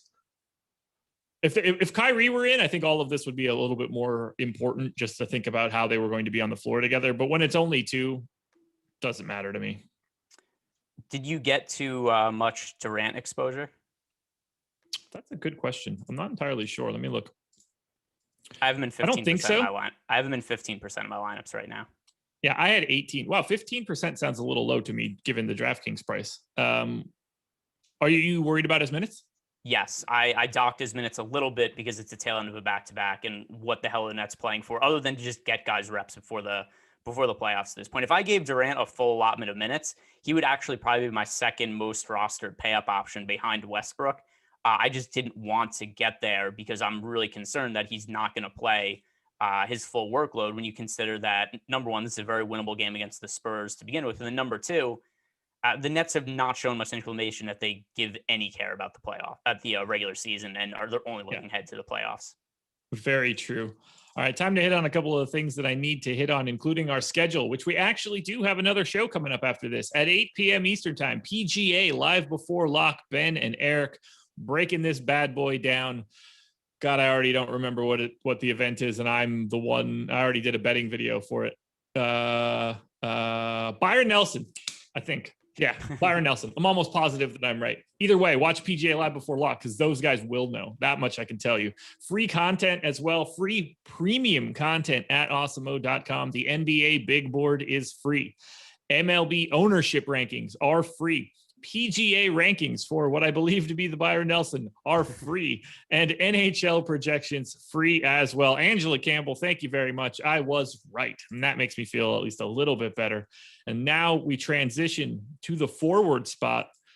You've already touched on a couple guys at this point, and we have had a little bit of a discussion about some guys that have the shooting guard, small forward eligibility. I'm liking Jason Tatum here today, but apparently so is everyone else. How do you feel about Tatum? And then talk to me a little bit about anybody else you see. Yeah, so Tatum is my second favorite pay-up option overall on the slate behind Russell Westbrook. It's just there's so many guys out for Boston that it's hard to get away from. And also, I've said a few times over the last couple of weeks, I play more into the narratives at this point in the season in terms of what our team's playing for. Because if a team isn't playing for anything, I get a little concerned about how many minutes somebody might play. The Celtics need to win games right now. They're in the play-in mix right now, and it's still unlikely, except there's potential for them to get out of the play-in spot, and there's also potential for them to fall even farther if they keep losing games. And I mean, the Boston's injury report today, we have no Marcus Smart, no Robert Williams, no Jaylen Brown, no Kemba Walker. Jason Tatum is going to have to do a lot for the Celtics. And given how poorly they've played this year, I don't think there's a massive amount of blowout risk going up against the Cleveland Cavaliers. Also only a 6-point spread. So a game that at least the books project to be, fairly close. Yeah, I expect Jason Tatum to be my most exposed player today, just given the makeup of the power forward spot on FanDuel. I have no problem whatsoever having all of the Jason Tatum. He's just on a completely different level. What else are you looking at? Talen Horton-Tucker's 4,400. Kyle Kuzma, 5,400. We've got, let me filter this again to make sure that I'm actually getting forwards. Okay, I did name 2 forwards. Luka, obviously eligible at forward. You've touched on Evan Fournier. We touched on Najee Marshall as well. Aaron Nesmith has forward eligibility. That's kind of fun to see. Talk to me about everybody else you're looking at, including some of the names that I just dropped. All right. I just did an ownership refresh to see where that stands now. We haven't had one recently though, but I was curious to see where Bruce Brown was. Because Bruce Brown is somebody who is getting into all right, 20% owned. I think that's about reasonable. I'm a little bit overweight to the field though on Bruce Brown. He is 3,900 on DraftKings. Small forward eligible. Would have been nice if he was small forward and shooting guard. I kind of thought that was going to be the case, but just small forward eligible for Bruce Brown. I think there's a pretty good chance that he starts tonight. Even if he doesn't, I think he's going to play extended minutes off the bench. So Bruce Brown to me, I think is one of the better value plays from the Nets. I have him as my number 9 forward on DraftKings. So I have no issue with where you're at. I think that 20% ownership feels pretty good. Anybody picking up a lot more ownership than you were expecting? Let's see. Forwards on DraftKings. I guess this kind of goes hand in hand with what I said about Trae Young before, but Luka forward eligible with 23% ownership at 10,800. I'm underweight to the field on that number. Once again, I don't think Luka himself is a bad play, but I'm prioritizing getting up to Tatum. I'm prioritizing getting up to Russell Westbrook, which that makes it a little bit harder to get to Luka. Other forwards who are pretty popular now. Fournier makes sense to me. Marshall makes sense. Joe Ingles is pretty popular. That to me doesn't really make a whole lot of sense. Picking up about he's in about a dozen percent, 12% ownership right now, and that's just kind of a no man's land of price tag for me. When somebody's in like that mid type price range on any of these slates right now, all of them. By the time the slate locks, there's 30 viable value options. There's superstars to pay up for on every slate. So anytime I see some of these guys who are priced, like that 6,000 to 7,000 range, they're picking up a bunch of ownership. And not that he's super chalk or anything. It just doesn't really make sense to me. Okay. I don't have as much love for Joe Ingles today as I normally do. And I have dialed back most of Utah, oddly enough. They were all guys that were projecting significantly higher for me than I saw in their player prop. So I am a little bit more pessimistic on Utah than I was earlier today, which I'm not mad about. It's Utah. So somebody will go nuts. Yeah, probably. Maybe it's legit. Hopefully it's just one of the low-owned guys like Bogdanovich or something. He could go out and score 35 points with no other stats. Yeah, he's 6,900 on DraftKings and 6,400 on Fanduel. A little bit more in play to me on Fanduel. Yeah, so we just got it wasn't a super chat, but Jordan in chat, not producer, man behind the virtual glass, Jordan, but just Jordan. Said, can we get more Fanduel talk? I can tell you my forwards: Jason Tatum, Kyle Kuzma, Najee Marshall, Davis Bertans, Keldon Johnson. They are the 5 highest ranked forwards that I have on Fanduel. Fanduel's tough. Like, I don't know what to do with Durant at 10-7, but if he's 20% owned, I'm going to cross my fingers and not play him. Yeah, I mean, and that's not exactly how I feel on DraftKings, because I said I have exposure to him, but I'm still underweight to the field. But I think the field's a little bit high on Durant for it's a tail end of a back-to-back. And I don't know why all of a sudden there's just kind of this faith like, hey, Kevin Durant, that's the healthy guy for the Nets. Like there's no Kyrie, Harden likely limited. So people are like, hey, let's just go play a bunch of Durant. It's like it's tail end of a back-to-back. And I don't have a whole lot of confidence that the Nets care to play Kevin Durant 34 to 36 minutes after they played last night. I would have had the same assumption if they haven't been playing him like 38 minutes a game. I never thought that he would be doing the things that he's doing right now. So I don't feel like I have the best finger on the pulse of the Brooklyn decision process. They dialed back his minutes a little bit yesterday. He played 32 minutes. And I do think that's in part because they were expecting to play him today and also play him slightly reduced minutes. I hear what you're saying. The games before that, he played 41, 36, 40, and 40 minutes. But also keep in mind, 2 of those games were against the Bucks, and they were really important for playoff seeding. And there was also an overtime game mixed in. Keith Caruth with the super chat. I hope you're not related to Ray. Westbrook, Young, Bruce Brown, THT, Kuzma, Keldon Johnson, Tatum, Collins, Drummond. Thoughts on this lineup, or how can I improve it? Thanks for the process show, Josh. Looks fine to me. I'm gonna have to read all of that. There are 10,000 lineups that can be posted that I'd be like, yeah, that's a lineup that could show up. Yeah, I agree with you on Ray Caruso. That guy was a jerk. But let's see. There was a kid that had a Ray Caruso jersey in my high school when that happened, which was hysterical. Afterwards, he was wearing it still. He did wear it after. Oh, that's poor form. The only reason that I remember that he wore it after is because I remember making jokes about it to him. So he would have had to be after. So I don't know about a way to just improve it without overhauling everything, but I don't really like John Collins that much today. His power forwards, Tatum, Collins. I can't do all the math off the top of my head, but if Porzingis plays, I would rather roster Porzingis for $200 more than John Collins if you have the space for it. Yeah, I like John Collins. I would agree is the guy that I like the least of that lineup, but it's a 6-game slate, and getting to John Collins against the Wizards does not strike me as a spot that I wouldn't want to have some exposure to in a GPP. So I have no problems there. I have KP out right now. Have you been assuming that he plays? Porzingis, yes. Interesting. Okay. Yeah, I don't have a clue here. With so many dudes out for the Pelicans, I just don't know why they would bring him back. I mean, because at a certain point, you need to get him reps before the playoffs, right? I mean, that's why the Nets are bringing back Harden. Like, I don't know that it would make sense for the Nets to totally just go out and play Harden, but I think they want to get him some reps before the playoffs. Like, how many games total have Kyrie, Durant, and Harden even played together this entire year? What is it like? Is it even minimal. 5? It's super minimal. Mavs are 77% to be in the 5 seed right now. That was another reason why I was a little bit surprised that he would play. But I assume if he's playing, it's because he's just healthy. Trae Young, Bogdanovich, Herter, Collins, Capella starting lineup for Atlanta. And we got 2 more super chats. Gene, I'm obviously not reading this, but Gene Kim sent us a 9v9.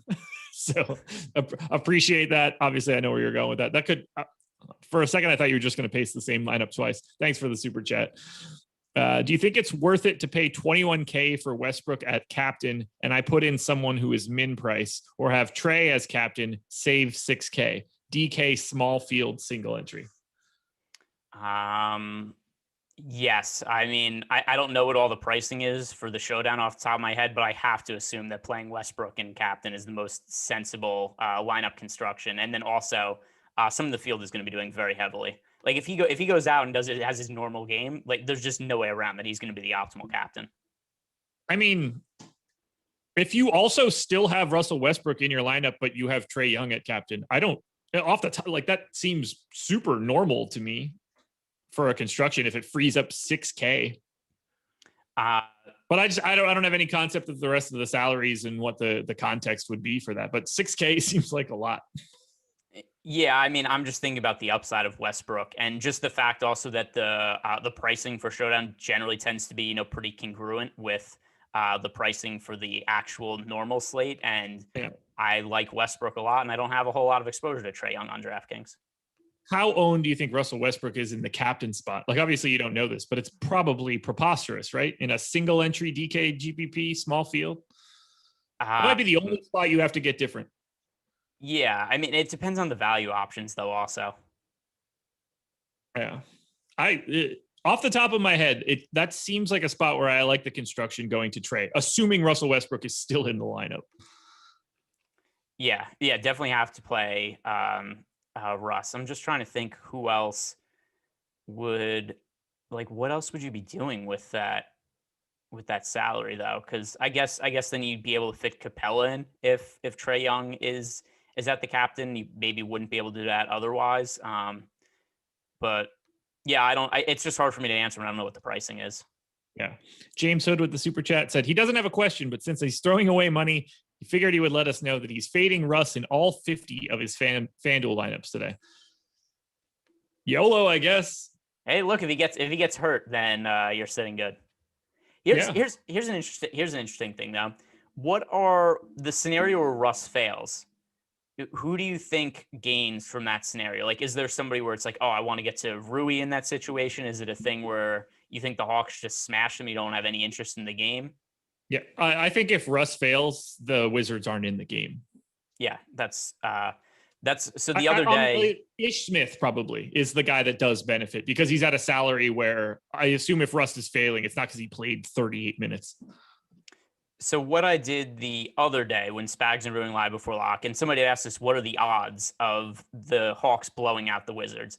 And that's kind of something that's hard to do. But I just went and I looked at the sportsbook odds of what were the chances of the Hawks winning by 20 plus points based on the alternate lines. And it was around 20% of the time. So I still think it's probably a reasonable expectation. Probably like 20% of the time, the Hawks end up winning this game by 20 plus points, and then the starters don't close. Apparently, I missed another super chat from Soul Dope. I don't even know how the hell that's possible, but we'll get to that in a second. I still have one from Noah, Fanduel GPP, Nickeil Alexander-Walker and Collins, or Sexton and Tate. Three of those names I don't even think I've looked at today. So it's Sexton and Tate for me right now because I mean, the chances that Daquan Jeffries and Christian Wood both don't play for Houston, that would make Tate a pretty good option for this slate to me. If Wood ends up playing, then Tate's a kind of crappy option. Yeah, it's Sexton and Tate for me as well, just to keep your options open for later. Soul Dope with two individual 1v1s, Kyrie Thomas versus Nesmith, Bertans versus Claxton. I like Bertans versus Claxton. Neither. Like, I don't know why you're playing Claxton on this slate. I mean, I guess Bertans if I have to play one of them, but I don't like either of them. By the way, this is a FanDuel question. So Bertans is 3,700 at the power forward spot. Nick Claxton is the flat minimum. I still wouldn't really be getting to either of them heavily. Like, do you have that much Bertans exposure? He's my second favorite power forward. Oh, okay. So I stand corrected. Then I'm let's see, what do I have? Bertans. There are not a lot of really good power forward options outside of Jason Tatum. We have Christian Wood, 8,300, Kenyon Martin, 7,300, then John Collins at 6,800. Tate is 6K, Jackson Hayes is 5,700, Kevin Love is 5,700, Blake Griffin's 5,300. Paying down at power forward is really easy to do. So my priority at power forward would be, other than Jason Tatum, would actually be Christian Wood if he winds up in, especially because I think he's going to go really under-owned, but that's also kind of a roll of the dice. But Christian Wood is somebody who I like a whole lot on FanDuel as a GPP play right now. As do I, someone that I'm getting to quite a bit. We just got a ownership update, by the way, 1 minute ago. Oh, all right. I'll refresh that. So I assume you've got your eye on that. The other part of Soldope's question, Kyrie Thomas versus Aaron Nesmith.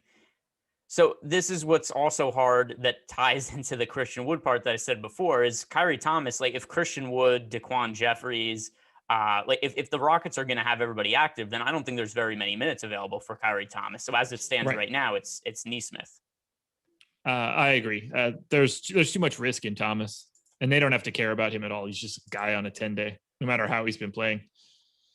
Josh of Los Angeles wants you to please put some respect on Bertans' name.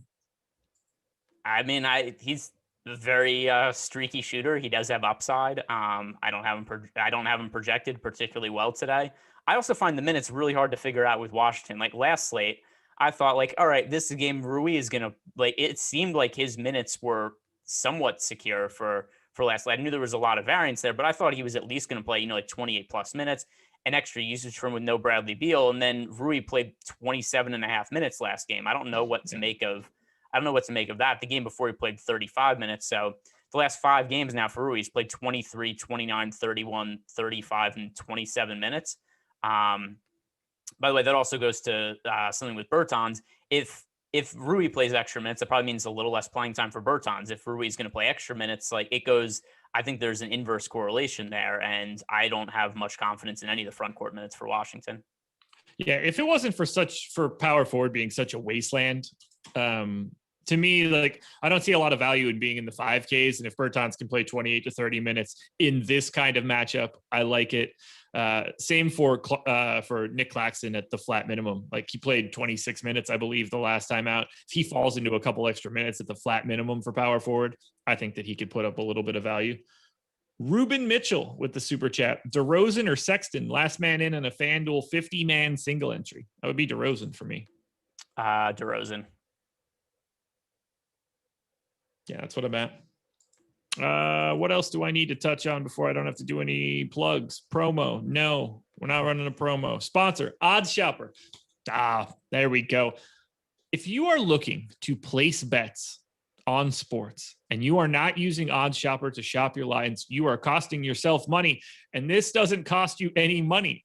It's incredible. It's a free tool. You need to shop around. Getting the best line that you can find when you're trying to bet is essential. It's more important than probably anything else you're going to do, because the better line you get, that's just more money staying in your pocket. You can go to oddshopper.com, browse the lines, track bets, get notifications when lines move, all that good stuff. And it could be a very quick way for you to get to, if you keep that NBA lines page open, couple quick clicks, you can get straight to a game if there's any injury news that you need to react to. So go check out OddsShopper. That is oddshopper.com. Mikey B with the Canadian monies. Bertans is the best strategy host. Props. Yeah, I agree. He's getting him mixed up with Iggy Brazdeikis. That's different guy. That's harsh, man. Harsh. All right, let's walk through center. You and I already talked about Andre Drummond and what our thoughts are at the center spot with him. Very much our favorite center. What else are you looking at from centers today? He's in a lot of my lineups. So in terms of centers, I actually like overall. Like there's other guys that I have mixed into my player pool, but Drummond's really the only one guy I have a substantial amount of exposure to. Then there's other guys that I mixed in, like Tristan Thompson, Jakob Poeltl. I have some Capella exposure. I have some Rudy Gobert exposure. I would like to swap on to a little bit of Kelly Olynyk if Christian Wood gets rolled out, although I don't have him right now. But the one guy who I actually have a substantial amount of ownership to is Drummond, and then it's just other guys mixed in at lower percentages. So Capella is my number 2, at least as of right now. Wow, 646. I got to get a move on. Capella is my number 2. I was a little higher on Rudy Gobert earlier today. I do like Jared Allen and Kelly Olynyk as sort of low-owned flyers on FanDuel.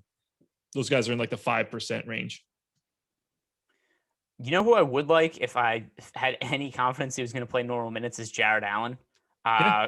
I liked him last slate, and I was so far off on projecting minutes for every single player on Cleveland that slate to the point where I probably was a little bit too conservative today, because I butchered that the other day with and also we have Chetty Osman questionable to play right now, but yeah. I did not see Kabengele and Jared Allen splitting minutes down the middle, and I was fairly high on Jared Allen that slate, and that went very poorly for me.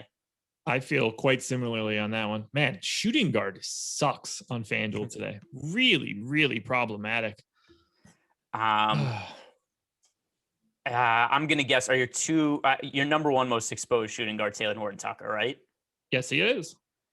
And then I have a bunch of guys kind of close behind that, but DeRozan second most. Yeah. DeRozan and Sexton. Yeah. Then Bruce Brown. I like Bruce Brown, Colin Sexton, and then a little bit of a drop off. Yeah, it's pretty gross. I got a bit of Eric Bledsoe too, 5,900. Yeah. Just because I like points per dollar. I don't think he's great relative to this slate, except just because of the positionality. I think he's somebody who's a little harder to stay away from on FanDuel.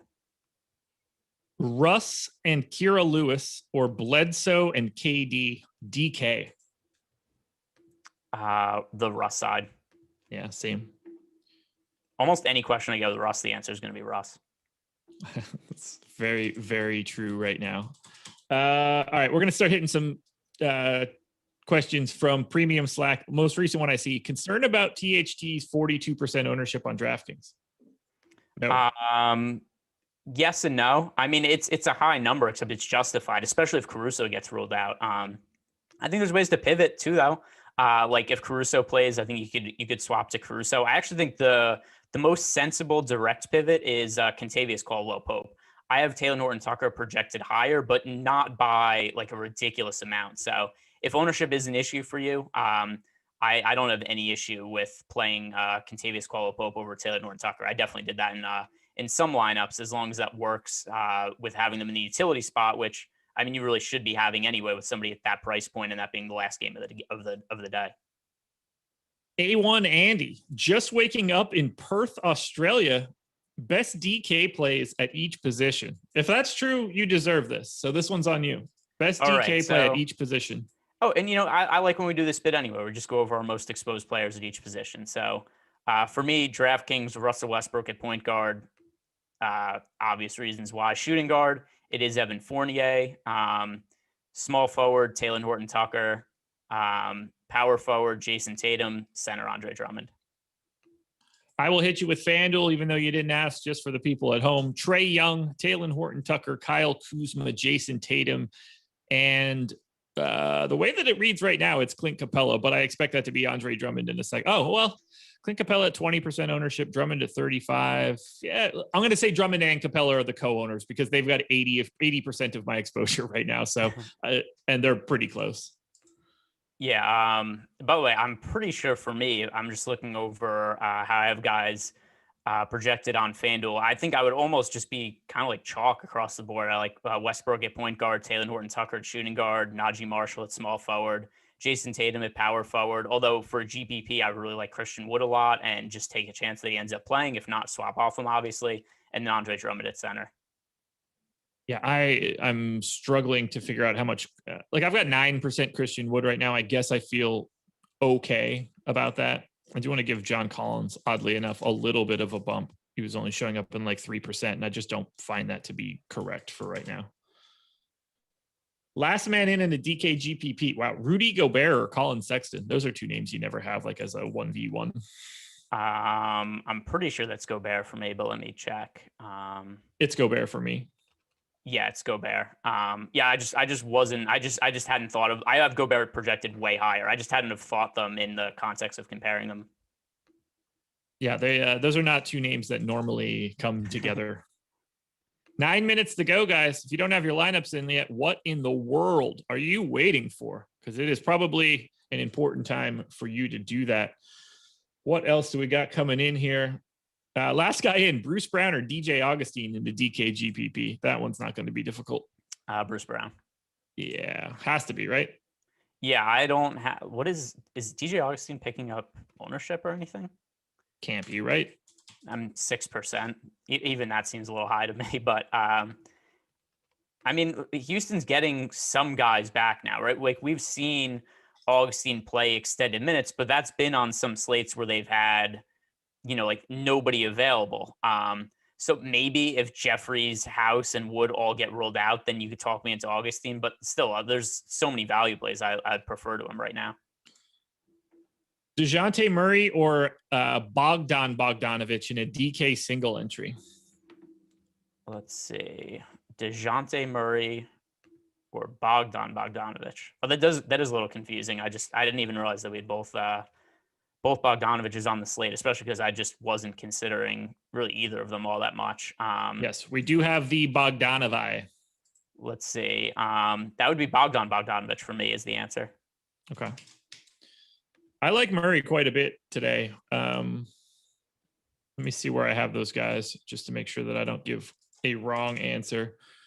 Murray 4.2. I have it as DeJounte Murray. So, close or not really? I have them separated by 4 points. Oh wow. Okay. I have Bogdanovic ahead by 0.3 of a point. Okay. And just to clarify, it was Bogdan Bogdanovic, right? It says Atlanta Bogdanovic. Okay. So yes, that is Bogdan. Yes. Yeah. That's my guess at least. Ooh, all right. I think I'm okay with what I've got in here right now. So we're gonna go ahead and sort these bad boys. Oh, we got Kyle Frank. He's asking for a rewind. He wants to know most owned players at each position again. So run through for me: Russell Westbrook, Evan Fournier, Talen Horton-Tucker, Jason Tatum, Andre Drummond. I would let you know that you can rewind this video, I believe, while it's on. Was that a super chat or just a regular question? Yeah, it was a super chat. Okay. Well, then I'll do it again. I don't want to be a total jerk. If it wasn't a super chat and you were just reading that, there wasn't a chance in hell I was doing this. Trae Young, Talen Horton-Tucker, Kyle Kuzma, Jason Tatum, and right now, Clint Capella at center. I'm cool with that. 6:54, guys. 6 minutes to go until lock. Durant and Drummond or Tristan Thompson and Luka in a DK single entry. The rest of the team is pretty chalky. And that is in our premium Slack, by the way, if you needed wanted to get an eyeball on it. I mean, I don't think the options that he gave us makes it any more or less chalky either way. Yeah. So I'm just going to go with the Durant combo. Yeah, I prefer Durant and Drummond to Tristan Thompson and Luka either way. So especially on DK. Yeah, and both of those combinations are popular anyway. So it's not like you've differentiated yourself with either one of those combos. I'm not the biggest Tristan Thompson fan in the world today. So let's see. I have him 15% right now, and his ownership is 12.5%. So he's 5,000 on DraftKings. I did give him a couple more minutes than normal just because I kind of feel that matchup against the Cleveland Cavaliers sets up to play more traditional big man lineups. And with Robert Williams being out, we haven't really seen a lot of bigger minutes from Tristan Thompson. But if there's any spot where it's going to happen, I kind of feel like this is the one. Yeah, I have him in for 29 minutes right now. If you read his Wowie, with those guys off, he ends up with like a 21 or 22% usage rate. I find it really hard to believe in situations like this where a guy with a 15% usage rate normally as a center somehow gains 6% usage in these spots. So I tried to be a little bit more pessimistic on that mark. And that's probably part of the reason why I'm getting a little bit less of him. Yeah, I agree. I also do not think he's going to have a usage rate north of 20%. With that said, every shot that's missed that he's going to get a rebound, like, he's the only one who's going to be getting offensive rebounds for the Celtics. Yeah. And that's probably where a lot of that usage has come from, is just putbacks. Absolutely. Which could very clearly happen again here. All right. So I'm very happy with my exposures at point guard on FanDuel. I am a little bit less enthusiastic about my shooting guard exposures, although I do have a pretty big stand on Tim Hardaway right now, with the assumption that Kristaps Porzingis isn't playing. We have him projected for 1% ownership, so he's becoming like a little bit of a leverage play instead of getting to like Nickeil Alexander-Walker as much. I have him too, but I don't have very much. I am actually very low on Bruce Brown at 3,900, and that's starting to scare me a little bit. I think you bring up a good point on Tim Hardaway Jr. Actually, he isn't somebody I really thought about today, but if Porzingis ends up getting ruled out, also I've just been assuming that Porzingis is playing all day, then Tim Hardaway Jr. is probably somebody who I'd end up swapping onto. He's played fairly well as of late. Just the Mavericks have not played in close games. They just lost by 33 points or 29 points to the Grizzlies. Then they beat the Cavs by 27. Another game against the Cavs, they won by 20. So a lot of lopsided games lately have somewhat limited his minutes. 3 minutes to go. Are you seeing anything in your crunches that surprises you right now? Not really. Mark, what did you do? How many minutes did you give Markieff Morris to? I did struggle a little bit with the front court minutes with Kyle Kuzma and Markieff Morris and Andre Drummond. So I have some exposure to Markieff Morris. And I am overweight to the field. He's only picking up 4% ownership right now. I think there's opportunity there for him. I just don't have a whole lot of confidence. I'm higher than the 4% number. I gave him 16 minutes, but with the caveat that could easily be 24 and it wouldn't shock me at all. Yeah, I have him in about 10% of my lineups right now. So decently overweight to the 2%. Just another one where there's so many chalk value plays on DraftKings that I tried to talk myself into guys like Mike James or Markieff Morris, just cheap guys who's like, hey, here's guys who are only single digit owned. And it's at least a different min price guy than like 50% owned Peyton Pritchard.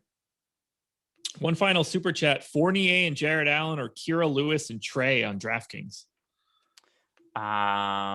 Fournier and Jared Allen, or that's Kira Lewis and Trae Young. And there's going to be a little bit of bias on my part because I rostered Jared Allen heavily last game and it went really poorly. And I just have so little confidence in his minutes. He was in a timeshare last game with Gavin Gelly. I think I prefer the Fournier Jared Allen side of that. I'm not huge on Kira Lewis today, but Fournier and Jared Allen stands out to me. How many minutes do you think Allen's going to play tonight? That's a great question. I gave him. He's not on Brooklyn anymore. No, he is on Cleveland. Oh man, I gave him 32. I have very little confidence in that. But I was thinking 2 games ago against Dallas where he played 26 minutes in last game 32. But yeah, I mean, there's just been so much wonky variance there. That and also that Kevin Love had. Kevin Love has missed 2 of the last 3 games, and even then, it's not like I just thought Jared Allen would play a whole bunch of minutes when Kevin Love was out, and he didn't. And then I'm a Tulsa dog. Wasted $5 by asking more minutes Claxton or Jordan on the Nets. That is Claxton. It's Claxton, and I'm also not rostering either of them tonight. Yeah, it's Claxton for sure. And we are locked. That is it. Time to go watch Hawks Wizards for the next hour, and then keep our eyes on the news. We're still waiting for Porzingis, Alex Caruso, everything from Houston. Did I miss anything else? Porzingis, Christian Wood, Chetty Osman, Caruso. Chetty. But then Daquan Jeffries and Daniel House, who was a popular fixture in your lineups earlier in the day. Yeah, super weird. I do not have any of him, and now it's all corrected. So thank you guys so much for joining us. I appreciate it a ton. Please hit that like button as you leave. It helps us out. Oh, tremendously. We're over 700 likes. Run it up to 800 before we get out of here. Watch the PGA Live Before Lock show coming up at 8 p.m. And then we're on to another one tomorrow. I believe we've got 9 games, so keep your eye on the Slate Starter podcast. And I will be back for the process show at 6:30 a.m. For Greg, I'm Josh. Goodbye.